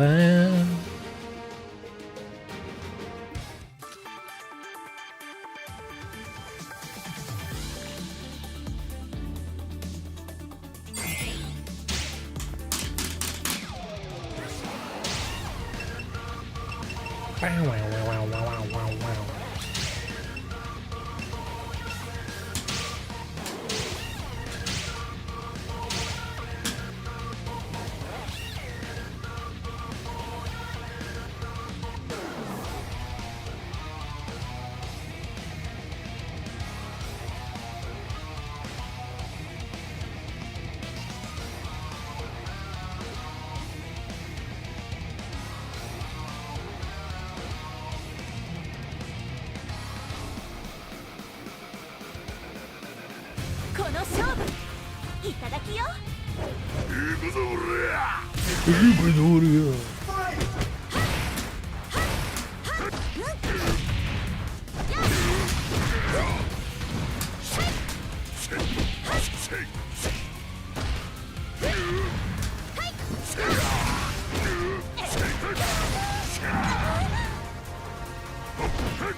Wow.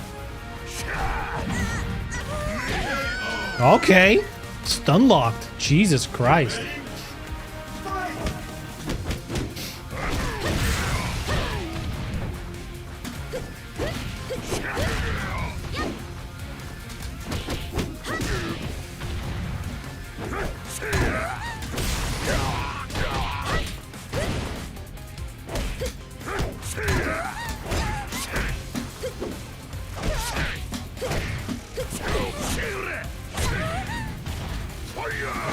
Wow, you cannot interrupt that, huh? That's crazy.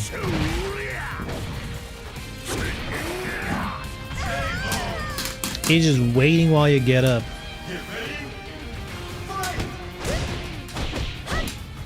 Oh, that just doesn't connect on him, huh?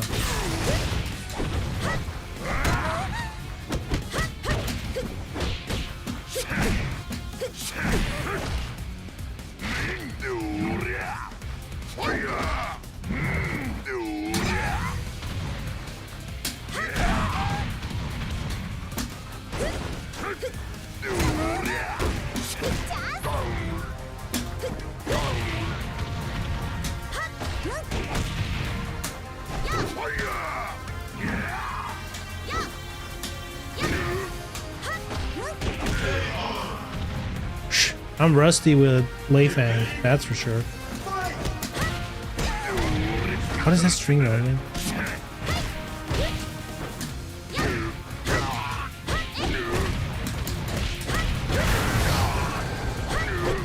Uh-oh. Uh-oh, I'm dead.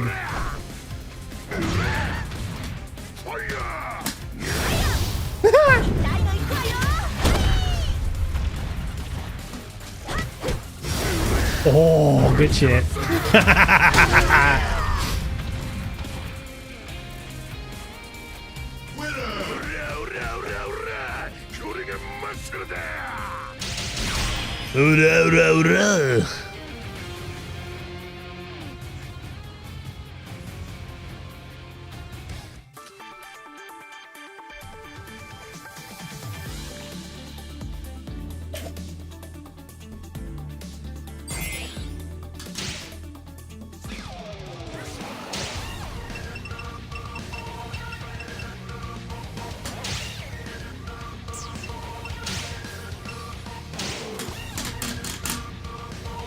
We'll pick up the slack. We'll do it.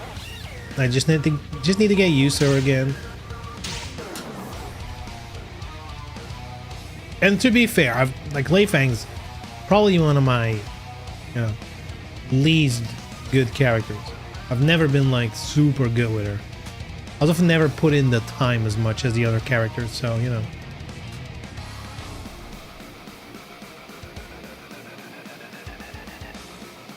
この勝負いただきよ。遊ぶ気はない。本気で。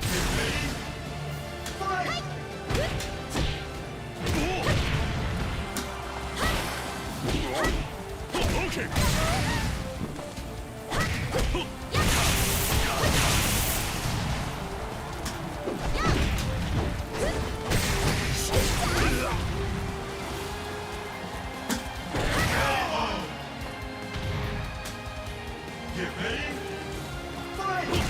Woo!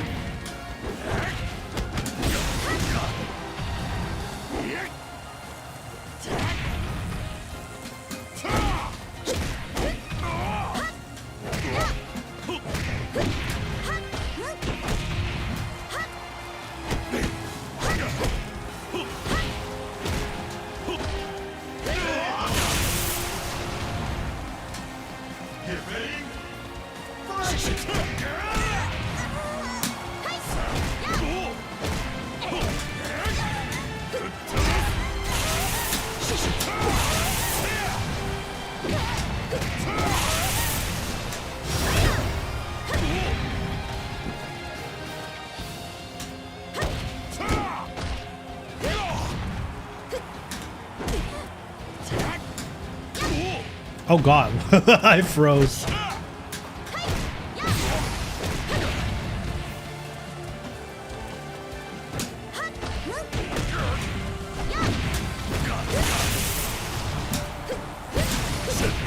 Oh, he reached. Good shit, good shit.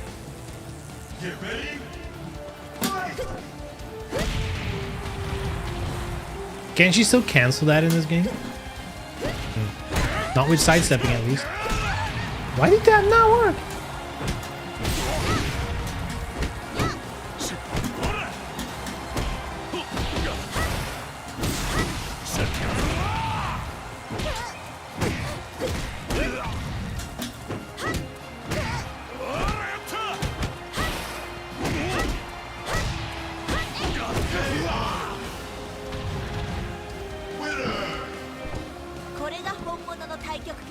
There she is.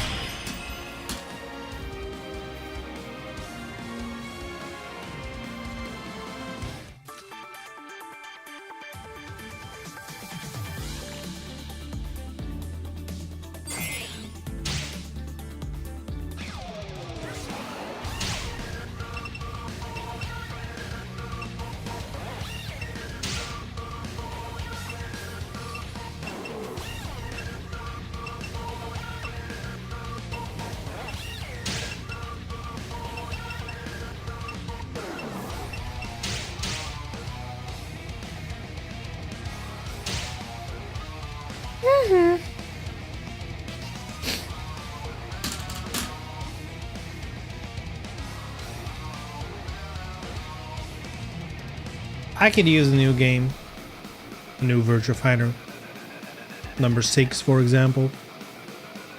God, I would actually kill for a new DOA. 勝負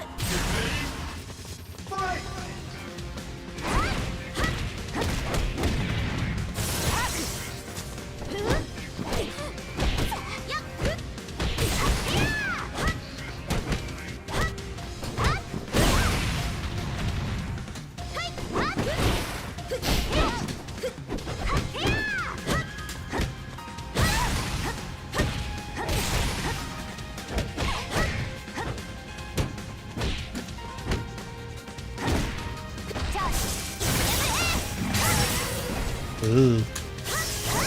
That didn't grab her? What the hell?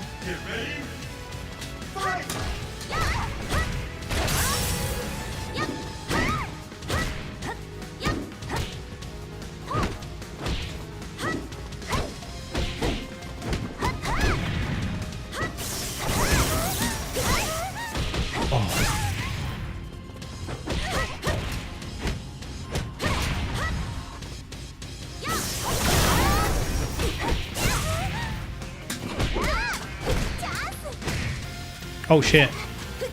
I know there's a guaranteed combo there, but that reaches? That's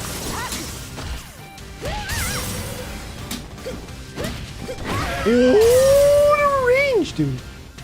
Get ready. Fight.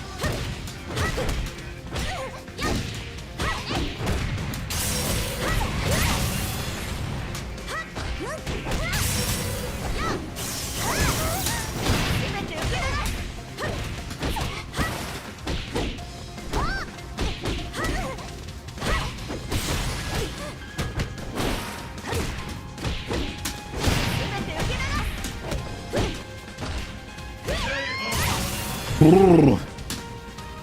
Get ready. Fight.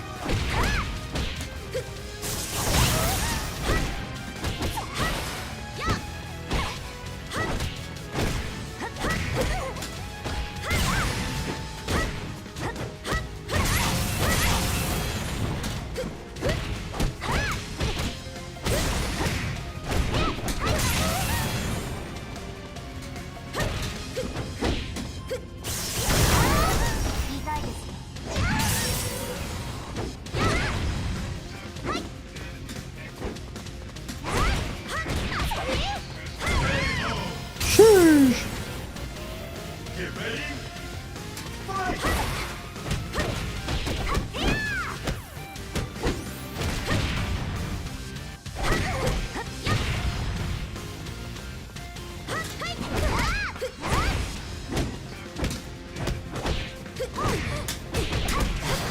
Ooh.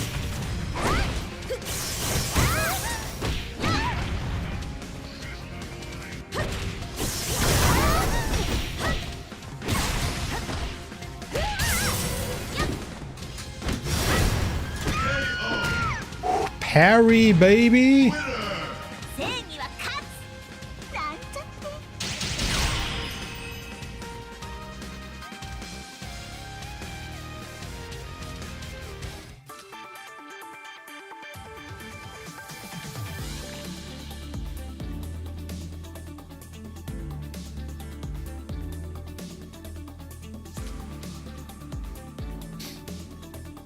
Bum, bum, bum.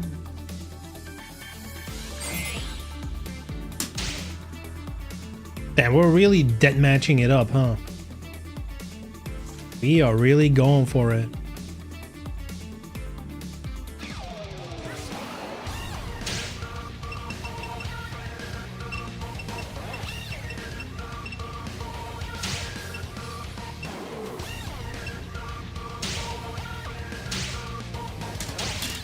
Sheesh!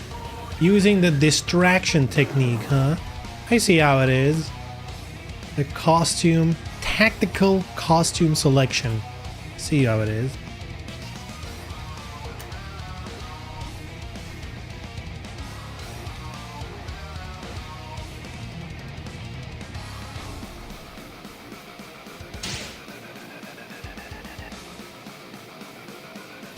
I have no idea what you're talking about. Exactly what someone who's using it would say. たっぷり後悔するといいわ Sheesh, it's already working. It's already working. Fight.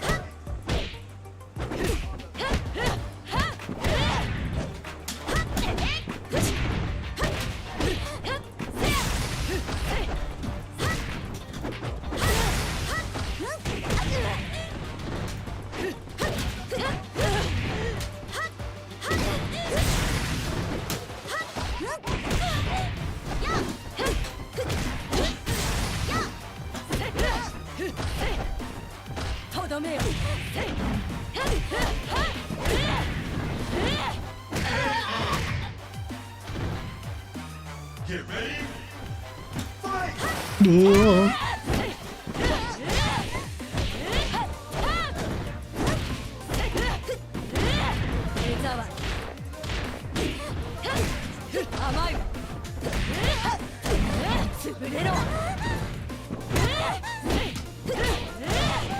Damn, clobbered. Absolutely clobbered.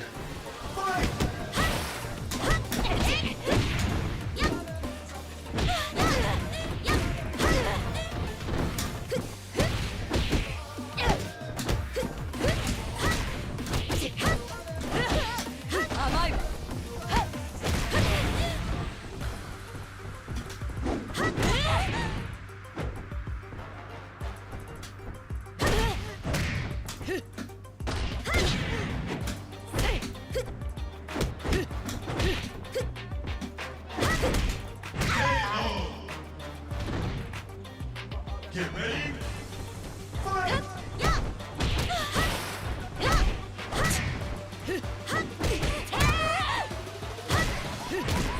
とどめよ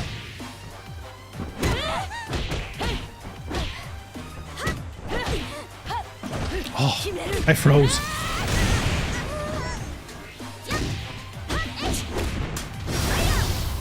I don't remember what I should do to cancel it and then continue. Ooh. レザーは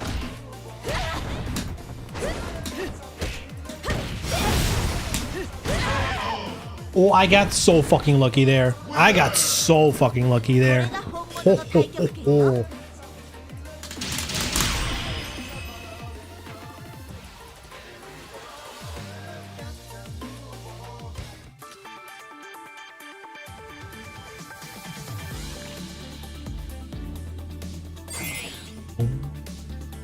Boom. Sabaki should be erased from this game. I'm gonna say no to that.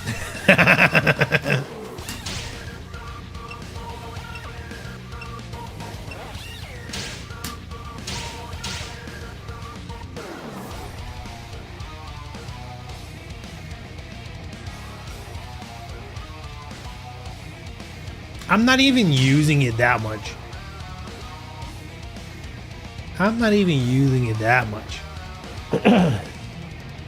If anything, I'm using the parry a lot.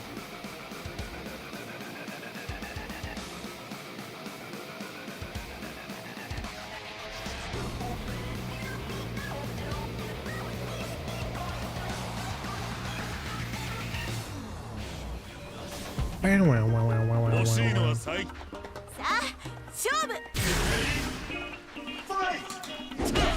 Oof.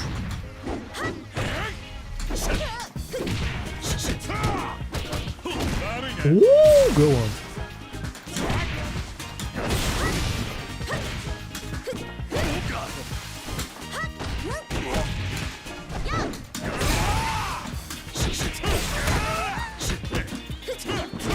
Ooh. Get ready. Fight.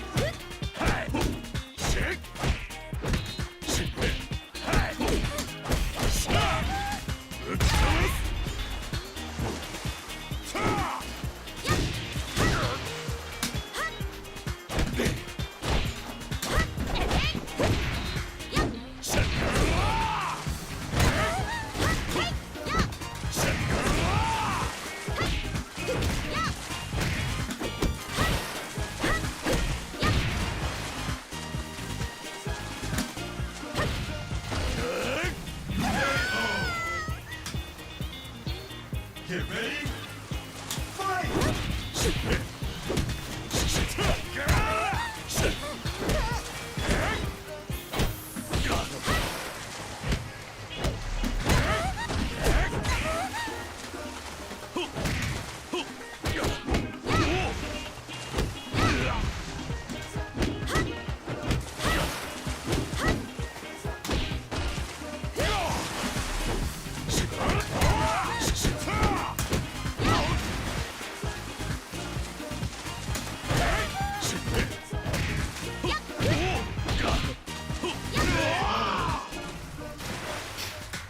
Get ready. Fight.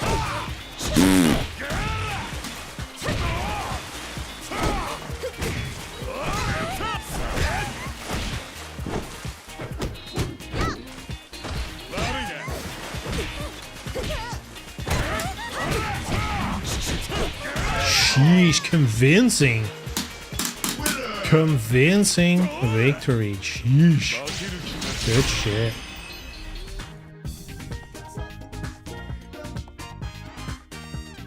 Boom, boom, boom, boom.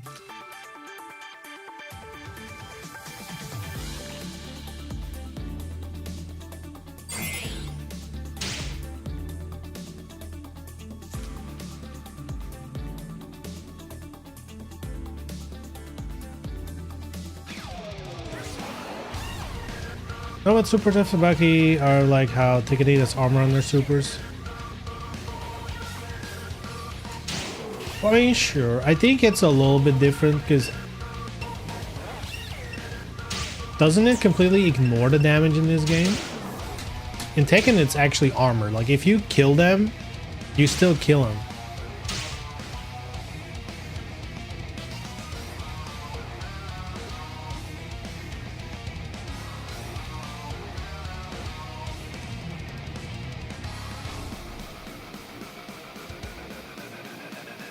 At the same time, there's ways around it. Lows beat it, throws beat it, I believe. I just see it as a dumb gimmick. I mean, it kinda is. どちらが強いか勝負相手をしてあげる Oy, oy, oy. Bonk. Bonk.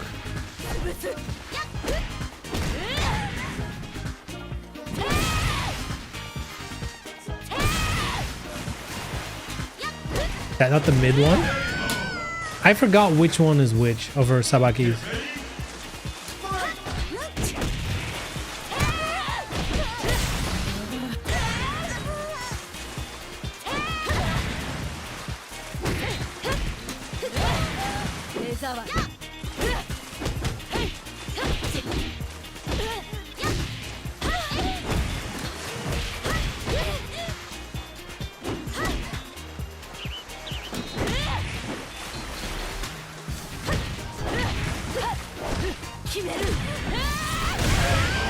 And why is Lei Fang so slow?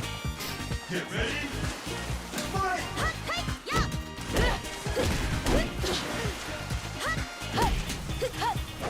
決める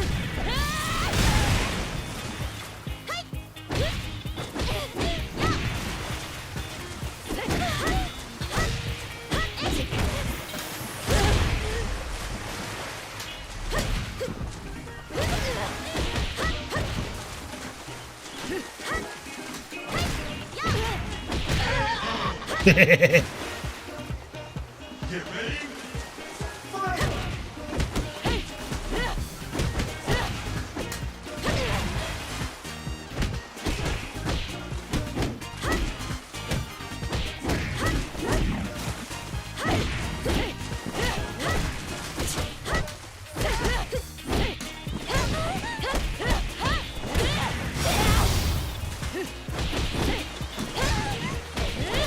Okay, I was like, I'm not gonna do a break hold because the throw's so obvious. I guess he's just letting it rip. 人間にして Good choice. I think with Rachel, it's very tempting to go for a throw option. It's so fucking much damage if they do a break hold.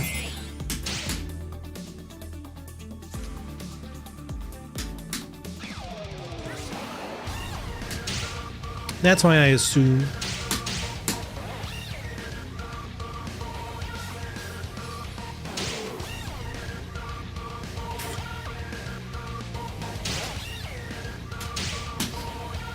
I need better neutral with Lei Fang, and also better ways to set up a combo.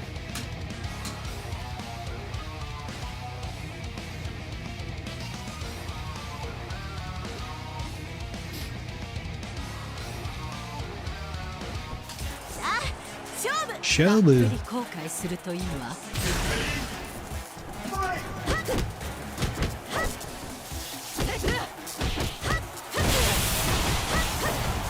Oh.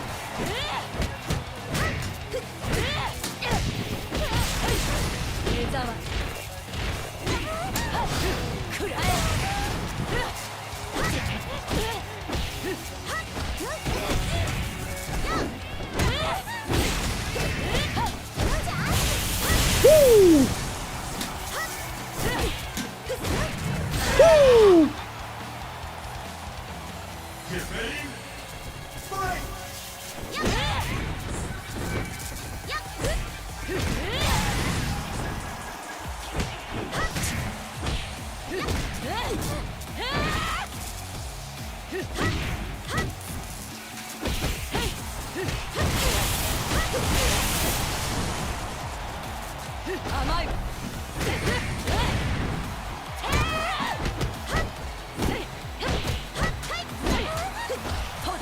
Uh-oh.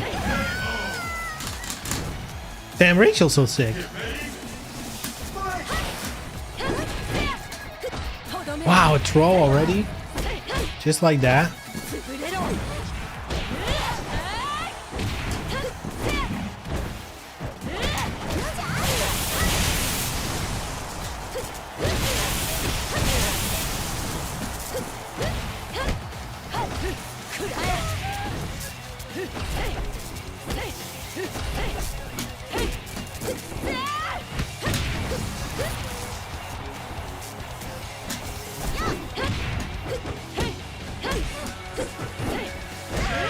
It just keeps going. I can't even get a jab in, dude.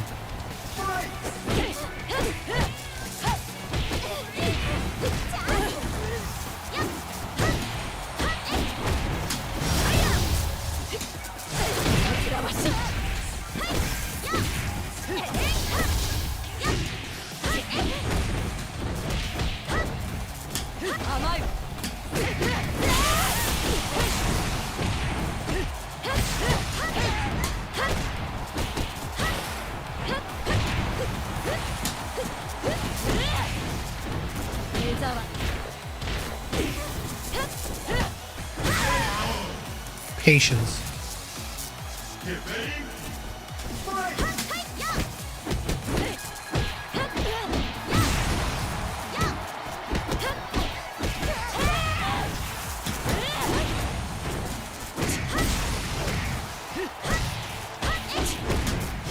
Let's just let it rip.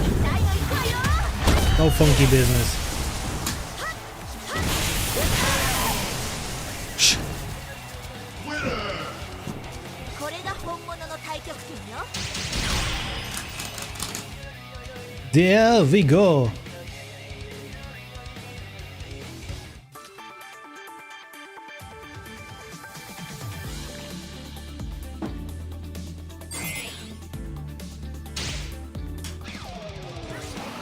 Who's this?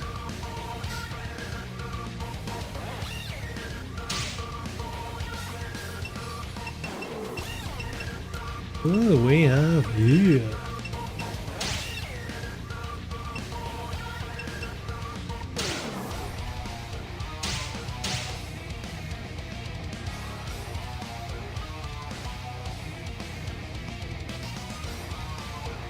It might actually be a Core Fighters player, because it was switching between Bass and Hitomi, which are two of the free characters.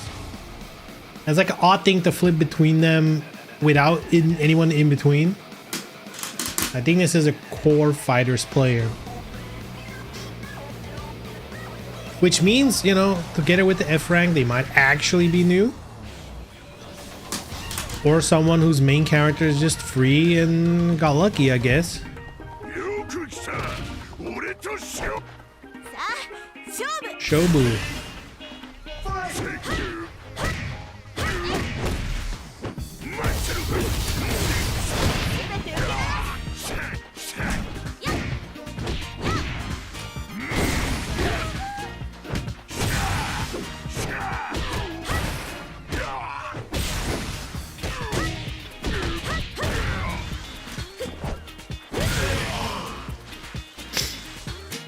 Get ready.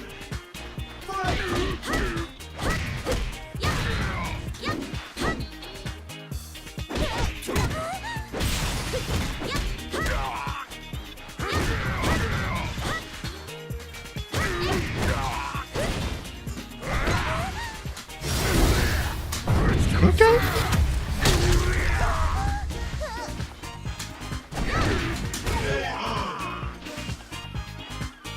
Get ready.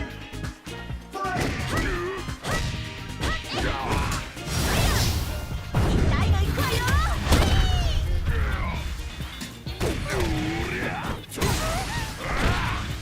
待ってる こ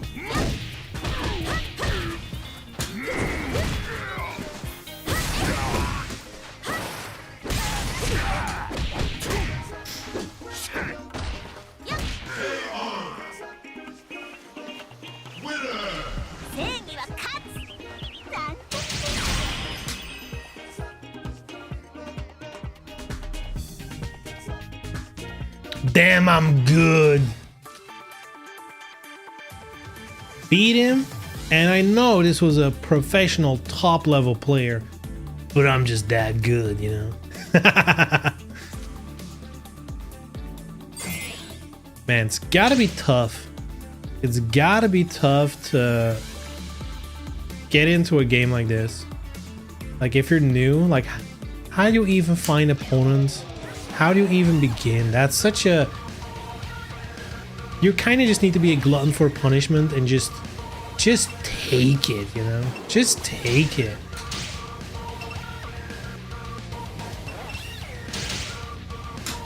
You play with an arcade stick? Yes, sir. Yes, I do. Dead or alive arcade stick.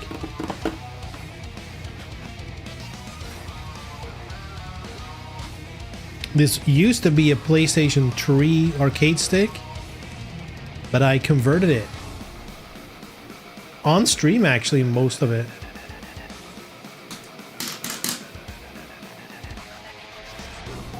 Learning fighting games is hard in general. Yeah, it's definitely easier in a game like Tekken 8 or Street Fighter or whatever, where if you're a beginner rank, you can find other beginner players. There's a little more of a on-ramp, right?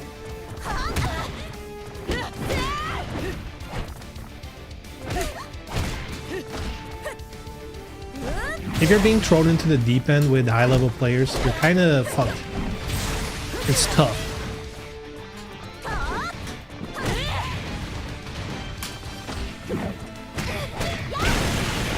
Oh god, I thought. Oh god, oh god, oh god. Not what we wanted to do.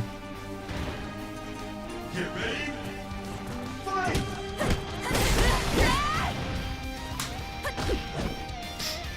Is that one with the laggy Brooks adapter? No. No, I changed the PCB inside. No adapter. The entire internals were swapped.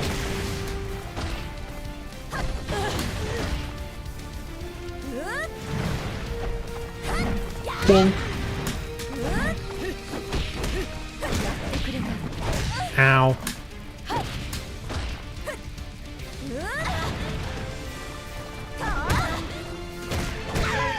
That's a real guard break. Imagine that. That's a real one. Uh-oh.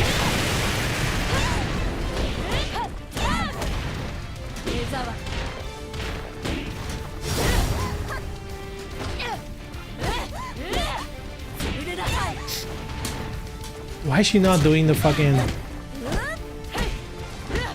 the giant swing from the ground? I feel like if Tina is like angled 1 degree off, it already doesn't work anymore.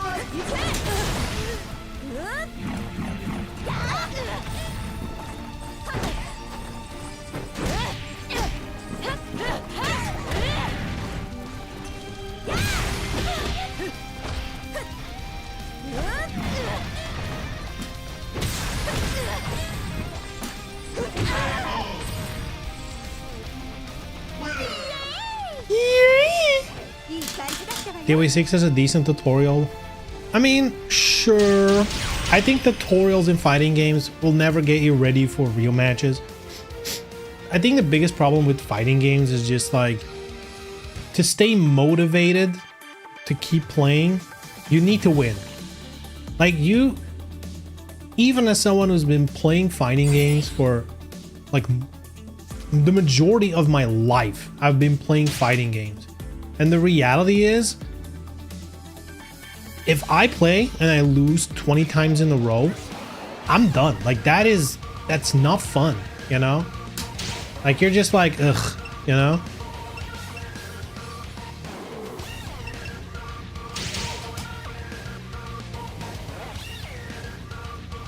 So to stay motivated, you kind of need to get some wins here and there. And that is tough if there's no other new players, right? I think that's why it's so important. And I know these days it kind of sucks to say. Back in the day it was easy. If a game is new and it just came out, this is the time to get in. Because everyone is getting in. And like, sure, legacy players, they're already way ahead of you in rank because they're like fucked up and they're playing a whole day. But there are going to be a bunch of other new players. these days, that's a little tougher of a sell. Is like getting in on a fighting game day one is like the worst deal ever. Because you know there's gonna be a bajillion DLCs. But that is unfortunately when the community is at its largest.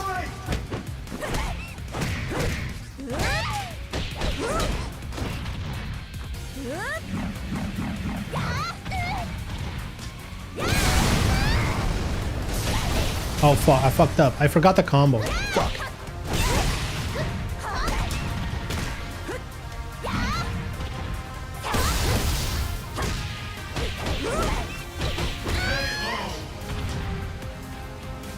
Get ready.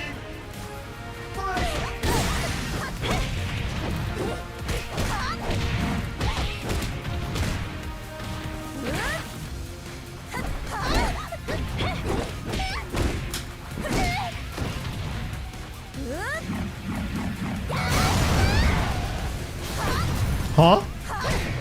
Isn't that what you're supposed to do? Man, it hasn't been that long since I've been training these moves. How do you have to do this? Oh, I guess maybe instantly into that one. Get ready.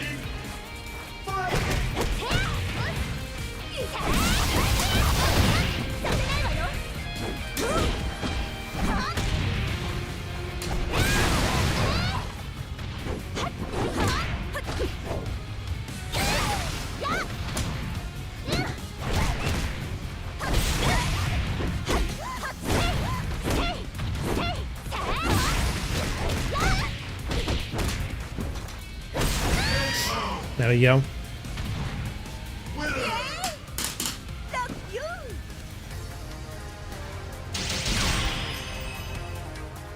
Fighting games getting more and more abstract, and people dislike playing them. That's a major problem. I wouldn't say they're getting more abstract. I feel like they used to be way more abstract. If anything, fighting games are becoming like technically easier. All those noobs just want to press buttons and see things happen. I think everyone wants that. I think that is in the end what everyone wants. Like, part of a fighting game is the strategy part of it, you know, like the 4D chess, if you will. But the other part is, like, you want to see your character do cool shit. You know, that is something like, for example, Tekken 8, perfect example. I think Reina is a really cool character, but my god, her combos look so stupid. Like, no matter how much I'm playing her and trying combos and stuff, they just feel so bad. You know, and like, sure, like if you look on a spreadsheet, they're perfectly fine, right? They're not like super difficult button inputs or too easy, or it's like it's a perfectly fine combo, but just the way it looks and animates is so ugh. It's very ugh.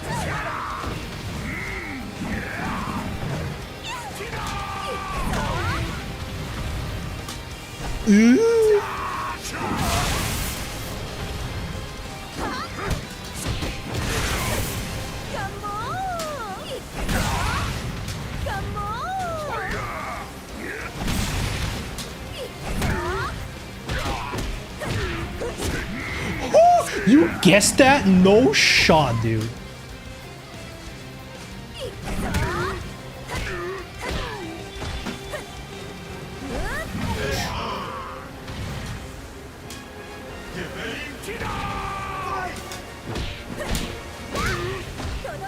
Lily's face when I show him my Yu-Gi-Oh collection. It's that small?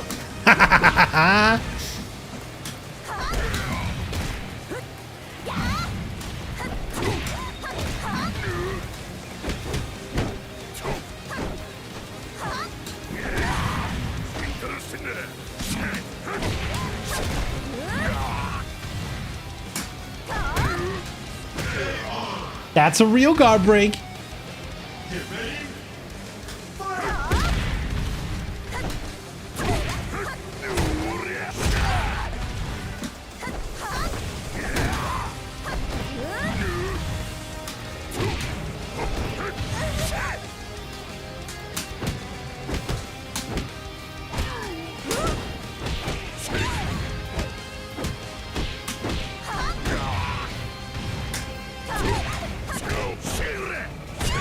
Damn, we got cool moves.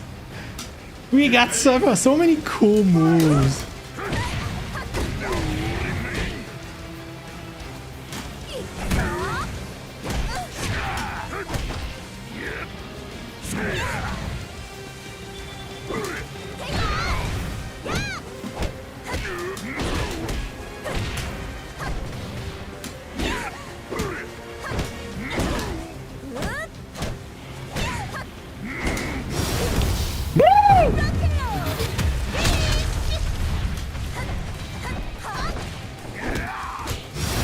Oh!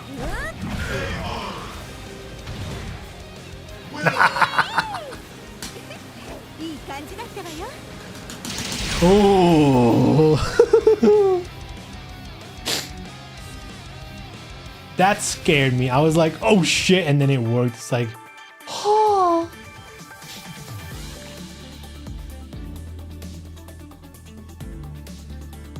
I'm going to get going. I mean, I was just saying one more and then I gotta wrap up. So, you know.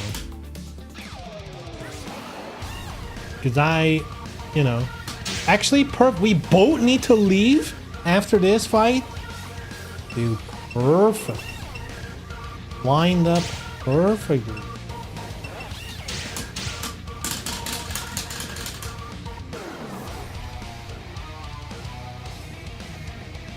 So many mechanics hidden behind some gimmicky mechanics like meter or weight classes. I mean, is it gimmicks? I don't know. That's just part of the rule set. It is what it is. I'm not the biggest fan of weight classes either.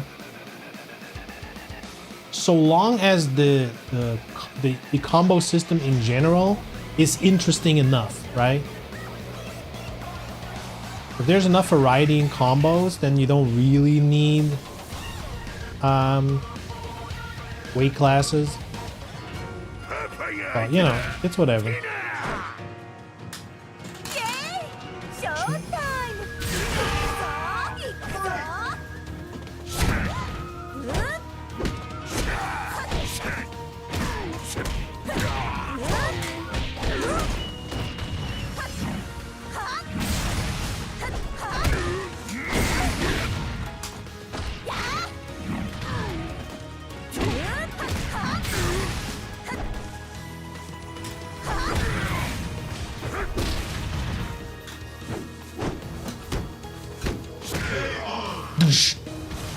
They just call him Bass. Yeah, he's Bass. His name is Bass. Not Bass, it's Bass. Hello, I am Bass. Oh, I didn't predict the little thingy breaking.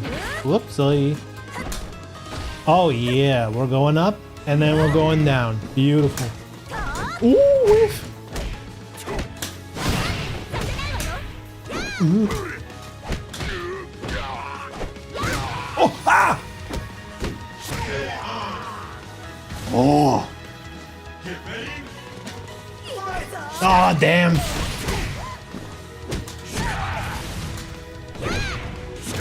Ooh, go on.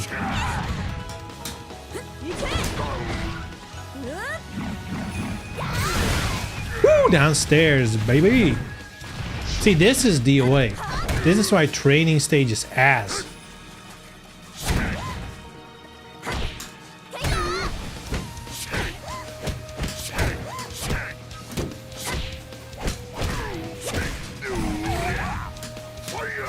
Ah! Good shit. Oh.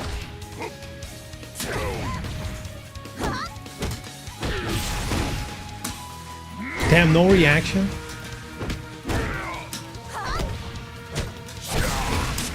Hey, let's go.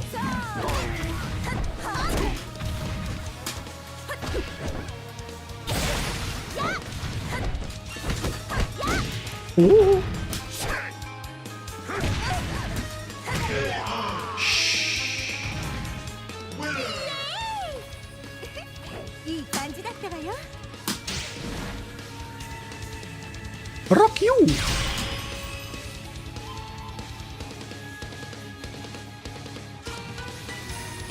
All right, all right, all right, all right.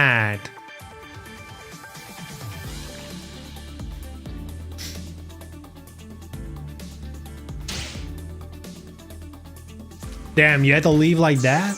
Couldn't even quietly return to the lobby? That's crazy. That's a rage quit if I ever seen one. Hard rage quit. Hey, alright. This game's sick. This game's sick, boys. Pretty good. Let me catch up a little bit. What about programmed whiffs? Do you think noobs like that there's invincibility when you splatter an opponent in the wall? You need to wait for the wake up invincibility to cool down. I mean, do noobs like that? No. It probably it's necessary, right?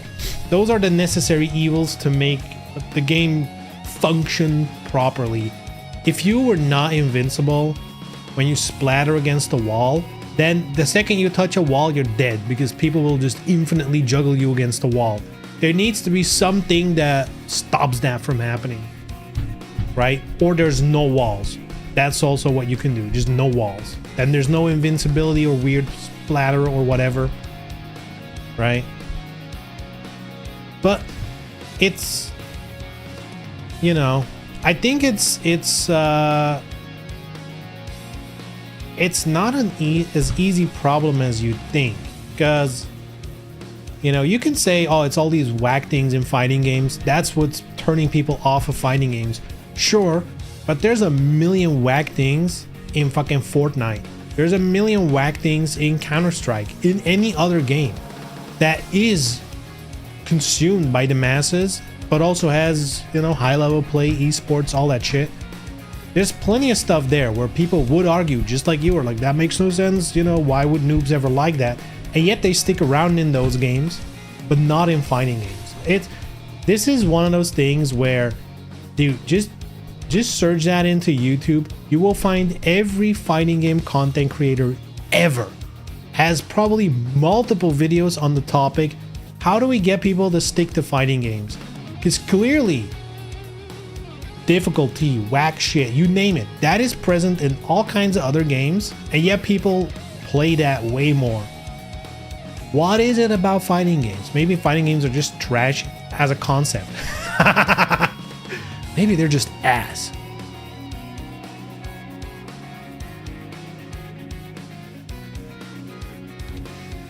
I think personally, and this is a guess, right? I don't have any statistics or anything, right?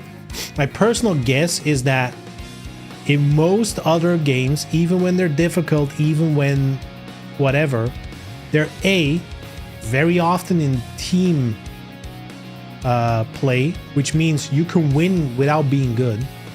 Second, in other games, and I think shooters are the easiest one to compare to, I think within a match, even if you lose, there are quote-unquote wins, you know? If you lose, but you've got 5 headshots, you still feel good about getting those shots. You're like, ooh, that was a sick kill. In fighting games, people don't tend to be like, oh my god, what a sick punish. Like, you need to be pretty deep into fighting games to feel that way. Whereas clicking on a head feels good, no matter if it's the first time you play the game or the last time. Clicking and someone's gone, that feels sick, right? I think all the other things probably don't matter that much, you know, when it comes to the specifics of fighting games, why one is successful and, you know, whatever. I think it just boils down to, if you lose in a fighting game, it felt like you lost the entire thing and there were no wins in the midst or whatever, right? I'm gonna say it's more of a motivation issue, if anything.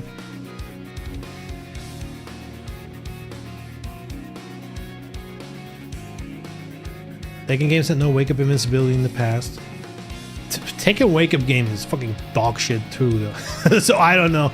I feel like the Tekken wake up game is fucking dog shit. It's probably the worst part about the game. Anytime you hit the ground in Tekken, especially at the wall, you're like, well, fuck this shit. There's nothing fun about this. I wouldn't know how to make it better. I only know is that I feel like fucking shit when it happens. In all shooters, bullet fly and hit when you point. There's no strange rule that decides your action doesn't work now, but it is though. There's so many rules in shooters that are the same way. Oh, you've just spawned in, now for 2 seconds you can't hit them. You know, like there's all kinds of bullshit like that, right? Oh, he has a shield pickup, now the headshot doesn't one shot. Like there's so many extra steps to all of those games, you know. It's very easy to look at fighting games, take one specific thing and try to find what that will look like in shooters. But in shooters, there's all kinds of other shit that people complain about.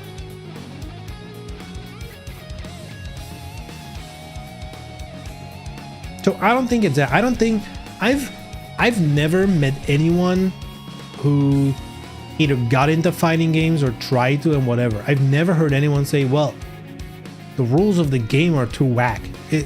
That's never a reason why people either stick around or don't stick around.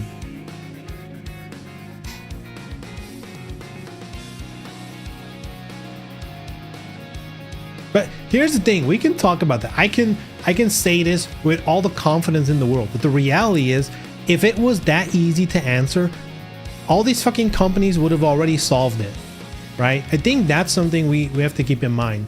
Like, we can talk all this big game, right? How the fuck hasn't it been cracked yet? If it's so obvious, like, you know, that's the thing. I don't think it's that straightforward, you know.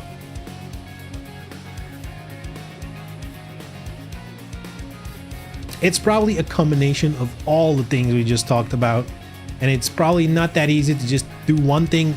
Oh, we flipped the switch, now fucking people are playing fighting games in droves, you know. It's a new Fortnite.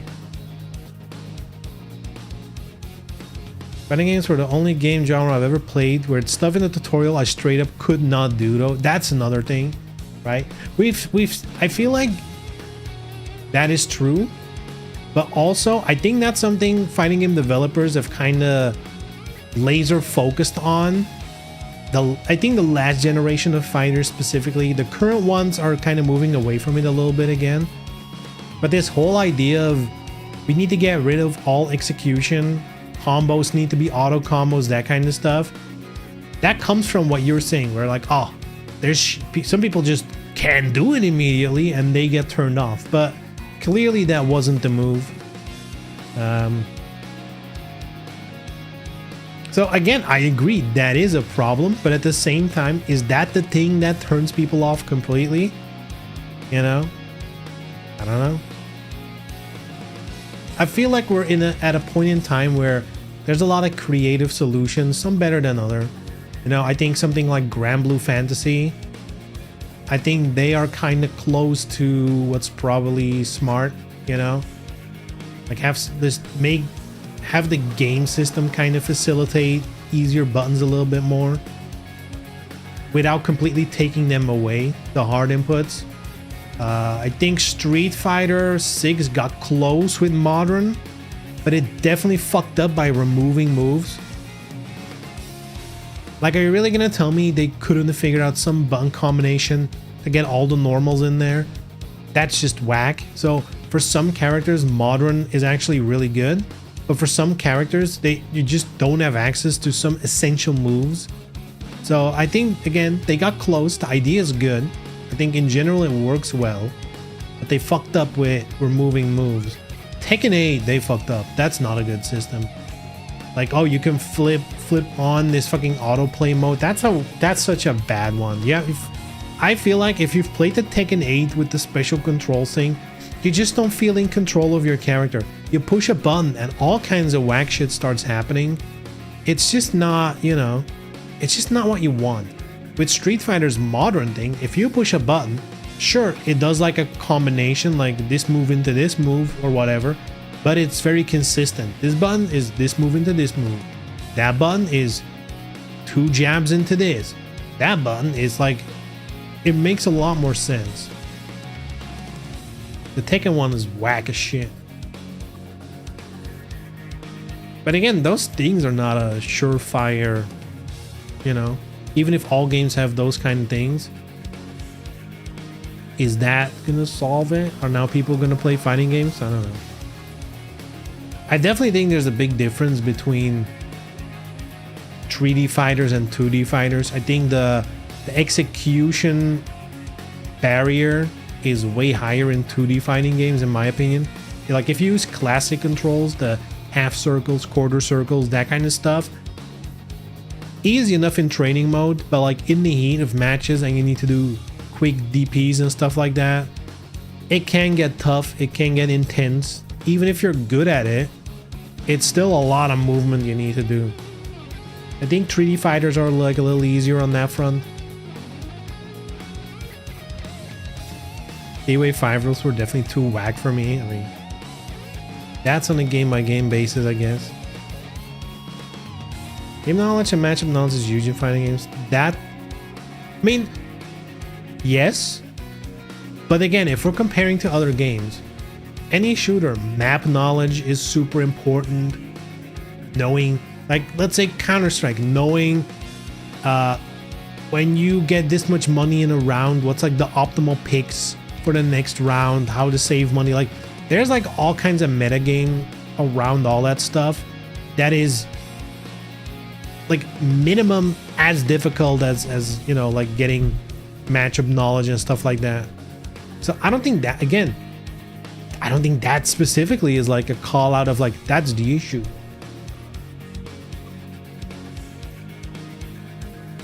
Definitely turns off some people at least. And look, that is going to be true for everything. You know, unfortunately, a developer can never make a game that satisfies everyone. There's never going to be a fighting game that all fighting game players like. There's never going to be a shooter everyone likes. That's just how it is. I guess it's finding, you know,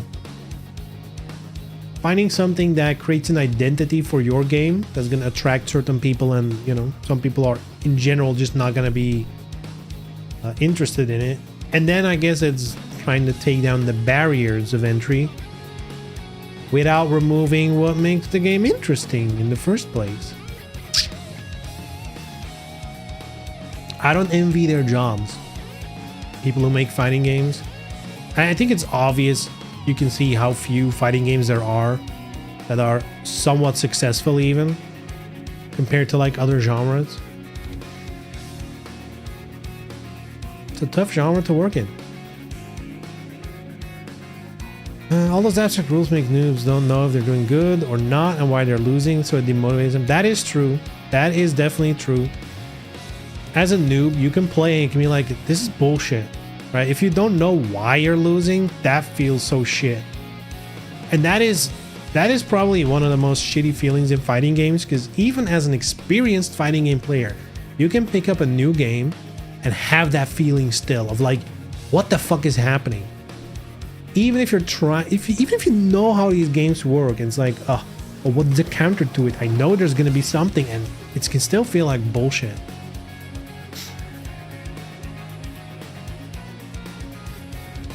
Tekken 8 most of the time is matched like a brain that spam strings and fake mix-ups get carried by heat. I mean, I don't know. I'm not good enough at Tekken to really make a sweeping statement about the state of the game. I feel like, if anything, Tekken 8 feels very whack in terms of character balance. Some characters are just extremely strong and aggressive. Like Heihachi right now is a menace, dude. I don't understand how anyone can win against Heihachi right now. What a fucking... Ugh.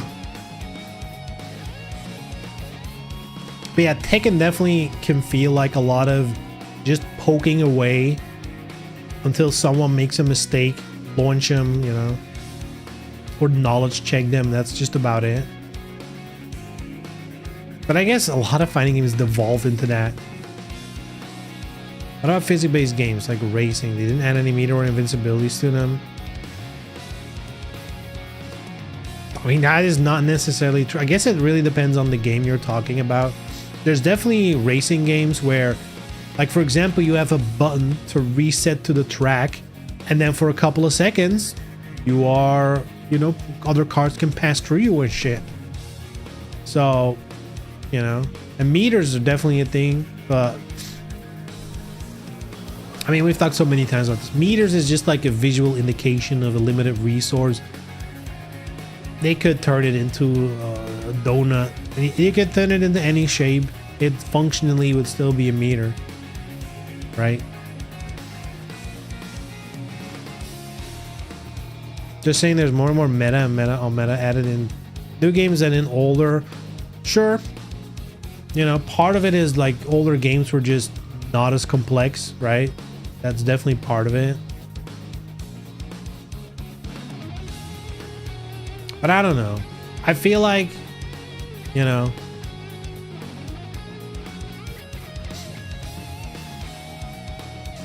it's tough to say. I definitely know multiple people in real life that didn't like fighting games at first.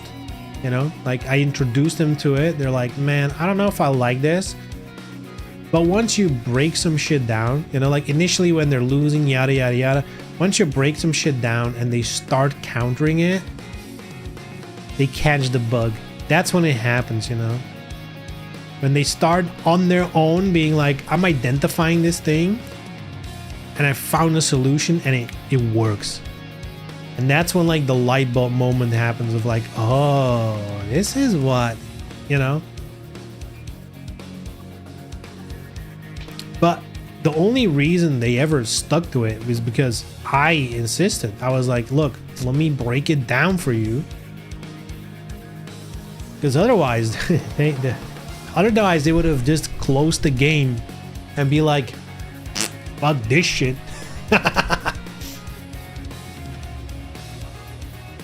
Taking some of those garbage connections where it doesn't work how it should. Yeah, I mean yeah.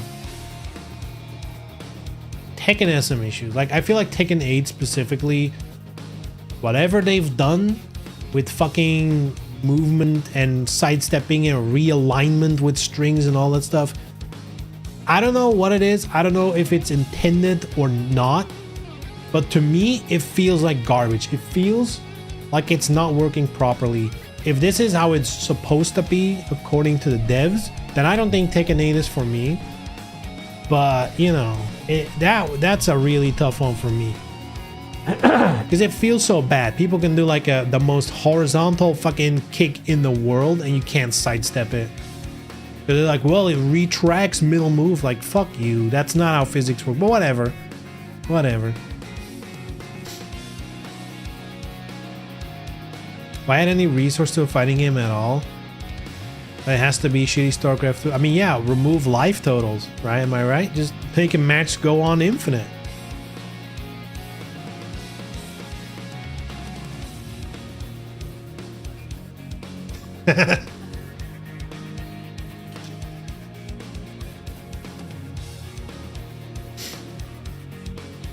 Thinking in a way of this mechanic or this system can only belong in this genre, I feel like that's a fool's errand. I feel like that's a weird way, you know. I feel like a game developer should always be looking at all other genres, seeing if there's anything that can enhance their vision for their game, you know. And sure, people can get sick of it. I'm sick of RPG elements in every fucking game in the world, right? But that's just how it is. That's just how it is, you know.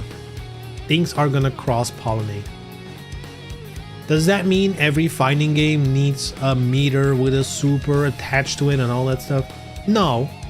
But that doesn't mean that, you know, no game should have it. You can make it work. You can do it properly. I think most of the frustrations of people are just with that it's not done properly or not done in a way that they enjoy or meshes with the rest of the game. That's usually what it comes down to. I've never heard a single soul cry about the burst thing in Guilty Gear, for example. Never heard a single person complain about it. And that to me tells that it's balanced properly. I've heard plenty of people complain about the cancel mechanics, which means there's probably some tweaking to be done there. Fighting games should be about hitboxes and collisions and frames in the first place. That's what people expect. That's a huge assumption. You don't know what people expect. That's what you expect. Some people expect there to be flashy moves and cool supers. Is their opinion worth less than yours? I don't know. I think time will tell, right? We're seeing fighting games evolve in real time, if you will. Every version of a fighting game is a reaction to what went well and what went wrong with the previous one. Like again, the previous generations of fighting games, there's so many of them with auto combos and stuff. And all new fighting games that are releasing now, auto combos are kind of gone. But now there's system like modern controls. Like they're trying to figure out like, okay, if we take away too much control, no bueno. That's clearly not what people want. Right? So, you know, we'll see if you're right. You know, if the next generation of fighting games is going to be like super bare bones, you know, UFC fighting, no supers, no nothing, you know, just dive kick, let's go. And it takes off, you know, great. You've been proven right. But, you know, my guess is that's not the thing that's going to happen.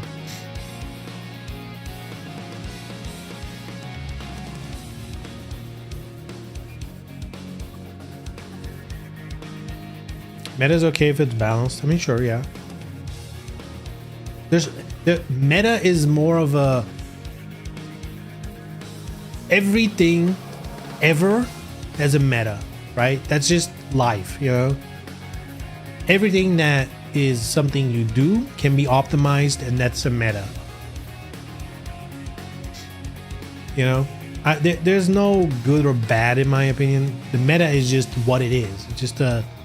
It's just a explanation of a thing that exists in reality. It's a description of reality, if you will. Also, the universal offensive dash mechanic that's in every game now. Yeah, those are things where, like, you know, like clearly fighting game developers are seeing mechanics like that being the solution to some problem from the past. I wouldn't be able to tell what the solution is. I guess they're trying to get rid of like excessive turtling, you know, like especially Tekken, you know. We heard Harada say that, and Murray, like, they didn't like how Tekken 7 had become, at the high level, an extremely defensive game. A lot of backdashing, a lot of blocking, poking, running away, fishing for whiffs, that kind of stuff. But again, as it always go, I think they they went a little too far in Tekken 8, where Tekken 8 does feel like just beating up in someone's face and just being aggressive as shit, spamming shit. Seems to work really well, right? Kind of feels like they overtuned it a little bit again, which means the next one, or maybe the next balance, they might rein it in. They've already started reining it in. They've nerfed Heat quite a bit already, but I don't think enough. I don't think in the ways that people want it to be nerfed. It's like, oh, you can sidestep it now. Yeah, I mean, wow. Wow.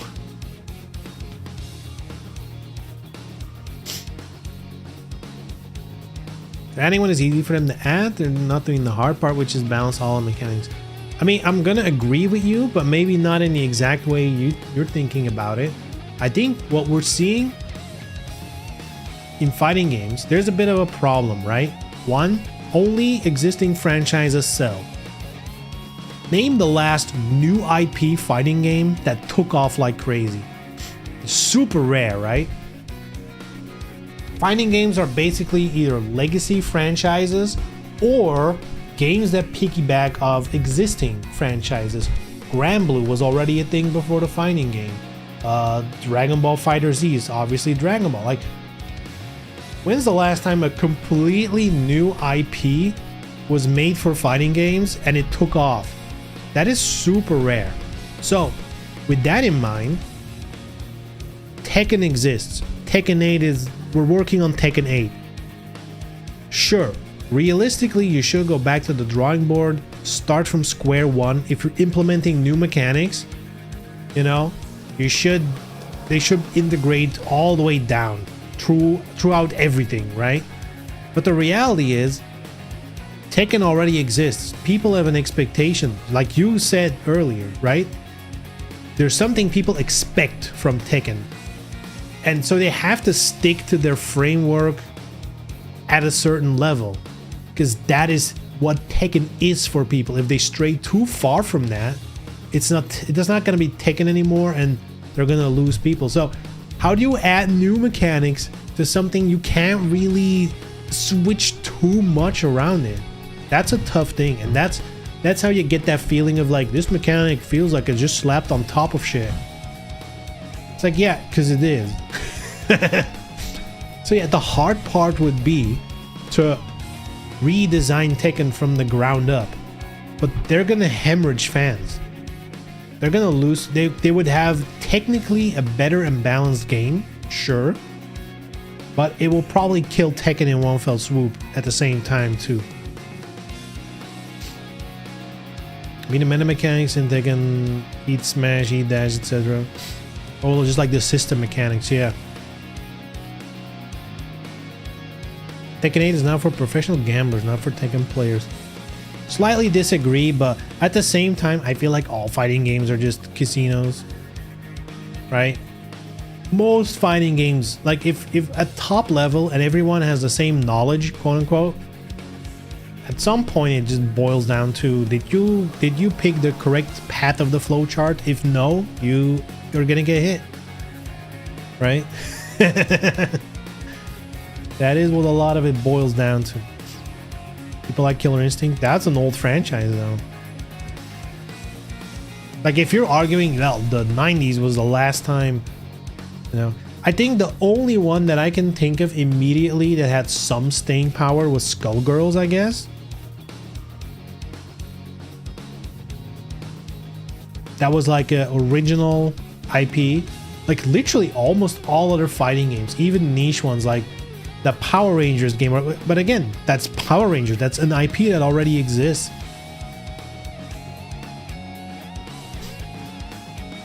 Same with DOA 6, you can't move or add things to it to make it better.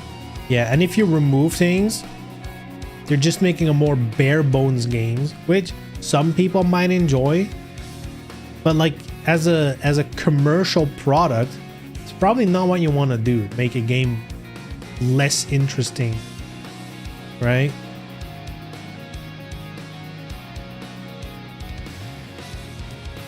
Be polishing a little. I mean, sure. They can tweak, they can mount. I think DOA 6 would have gone over so much better if Breakhold was just not as strong. I think that's a big part of DOA 6. Why people hate the meter system is almost everything you can do with meter kind of like invalidates an offensive setup, you know? Whereas in DOA 5, for example, a lot of the game was more focused on the stun game. Right? It's very obvious if you flip back between DOA 5 and 6. In 5, there's really an emphasis on stun your opponent, and then the mind game becomes you can launch early, but you get a less high launch, and therefore less damage. The longer you lengthen the stun, you get a higher launch, means better combos, and you can also do the critical burst, which stuns them into a guaranteed super, if you can time it. I mean, it wasn't that difficult, but those being the system mechanics pushed you as a player in the direction of play the stun game, play that, and it felt like, you know, it had a flow to it. That's kind of gone in DOA 6. Where for some characters, the optimal play is just hit them once into stun and launch them as fast as possible.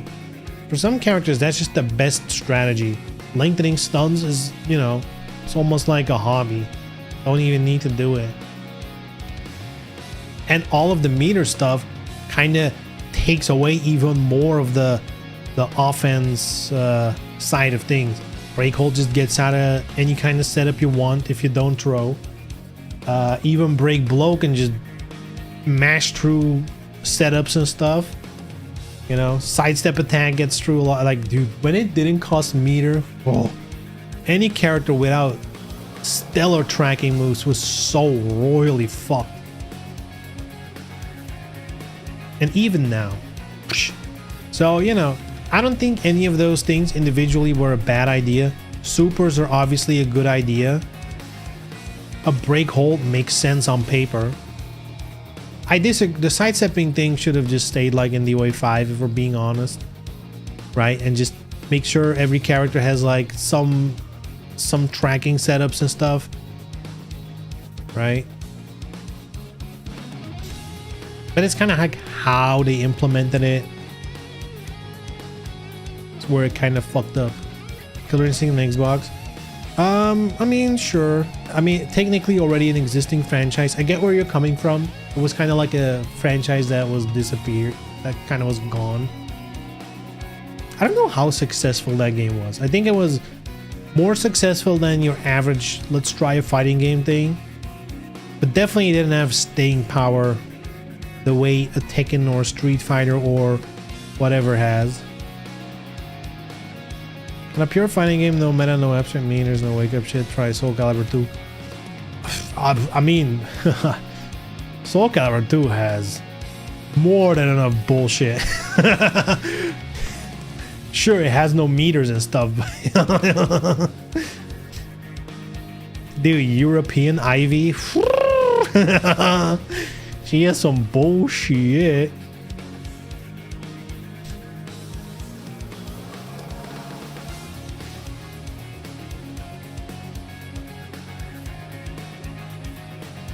That one makes it easier for noobs to feel not helpless or stick with it for longer, in my opinion. In the break hold. Sure. It's a give and take, right? It's push and pull. Remove all of it, it's just gonna feel bad. Give too much, and attacking is gonna feel bad. There's somewhere in between, there's like the optimal road where as someone who's getting fucked up, you feel like you have options. And as an attacker, you feel like if your opponent spends those options, it should feel like, oh, they used it, now it's gone. Now, you know, like it should set you up for the next stuff.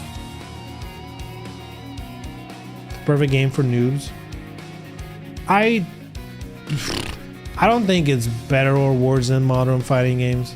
Soul Calibur 2, like against the, if you're a new player against a good player, nothing you can do. You're gonna get fucked up. Nothing can save you there.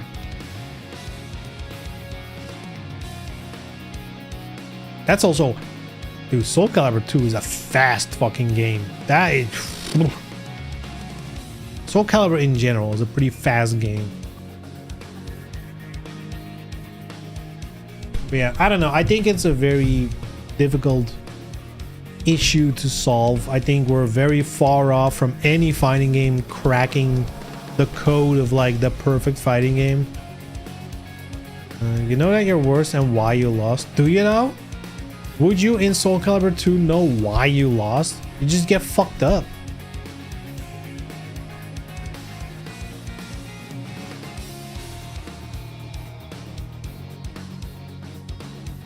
Dude, Soul Calibur 2 has a lot of bullshit too with the parries and dude, or like characters like Voldo. Like, where do you even begin to train against that? That's tough for someone who's into fighting games to deal with that kind of character.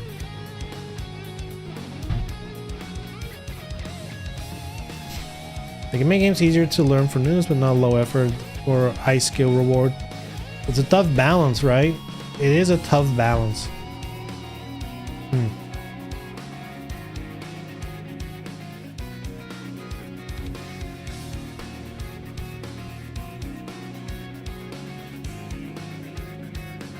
I think this is gonna sound silly, right? I think things like very cool moves or like really sick looking combos, right? I think that might actually have a bigger impact than anything else, because like the moment the new player actually hits their combo or whatever, Like, let's say you end the combo and it ends with like a sick Izuna drop or some shit. Like, that's gonna feel like a win. Even if they lose the match, it's like, oh man, that was so fucking sick. I think that's something devs should really look into. Like, everything should just feel and look awesome to do.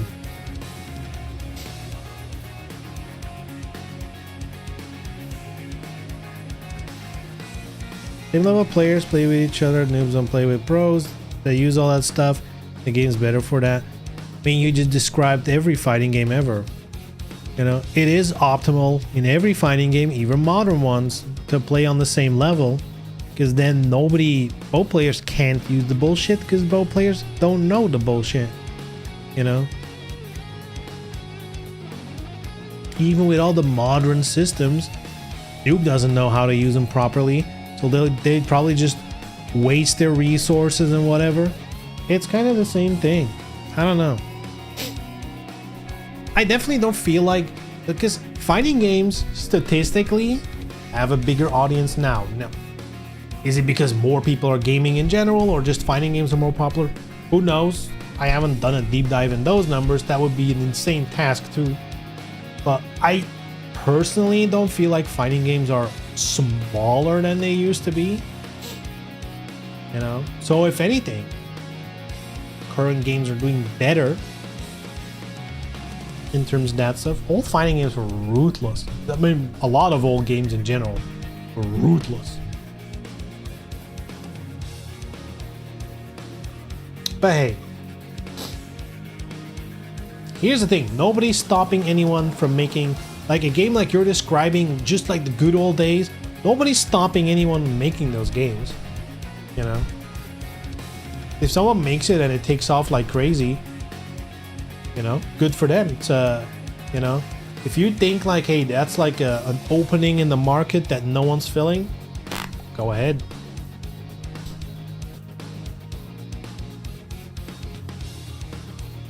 Most casuals buy Tekken playing for 1 week and they drop it. I mean, sure, but that's all games. Like, so many people buy a game, play it for a week or two, and drop it. Yeah, I get what you mean. A lot of fighting games, unfortunately, unless you're like sweaty online, most people, when they buy a fighting game, the only reason they have it is when the boys come over and you're watching the game, but the game hasn't begun yet. You're like, hey, how about a couple rounds of Tekken? All of them are trash at the game, but they don't care. You know, that's a part of fighting game. That's how a lot of normies interact with fighting games. You know.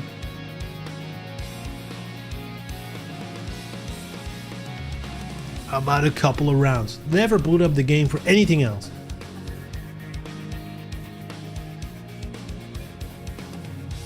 The handicap balance a game for noobs and casuals because they don't play the game correctly. That is true. That is very true, right?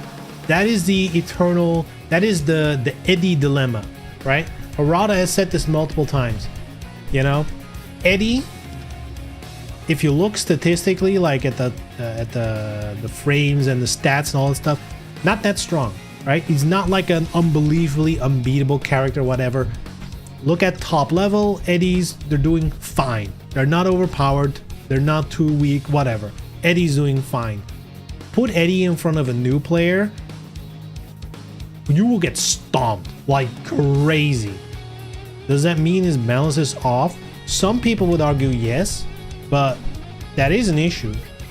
You know, and that's another one of those things where, should you balance it for new players? I don't know. That is gonna turn him off from the game, or make him pick Eddie. A lot of people also buy games that never played him. Don't call people out here. I definitely don't have games that I have and haven't played yet. It's like the meme of the game's backlog. So many people have huge backlogs, and it's like, ooh, new game, eh?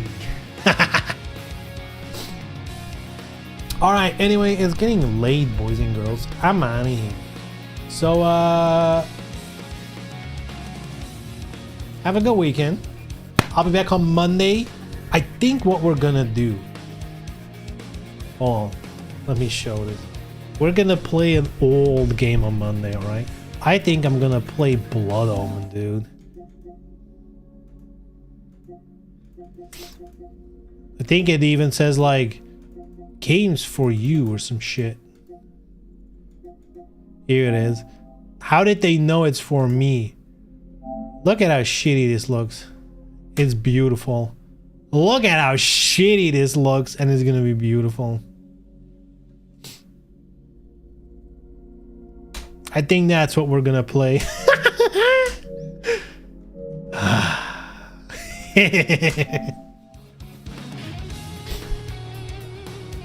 But actually, I watched a video of it. The voice acting is kind of pretty cool. It's like honestly, very good voice acting for that kind of game. But also like very theatrical, which I guess is in all Legacy of Kain games.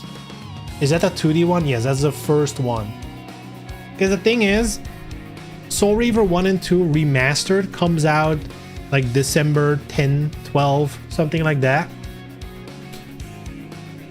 And that game, Blood Omen, is the only game lore-wise before it. And I've never played that one.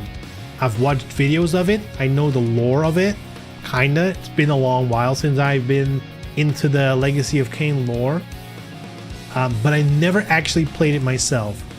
And now that it's on PS5, might actually be really fun to get into. You know, shitty old game. Hey, let's go. It might actually be a good old game. Who knows?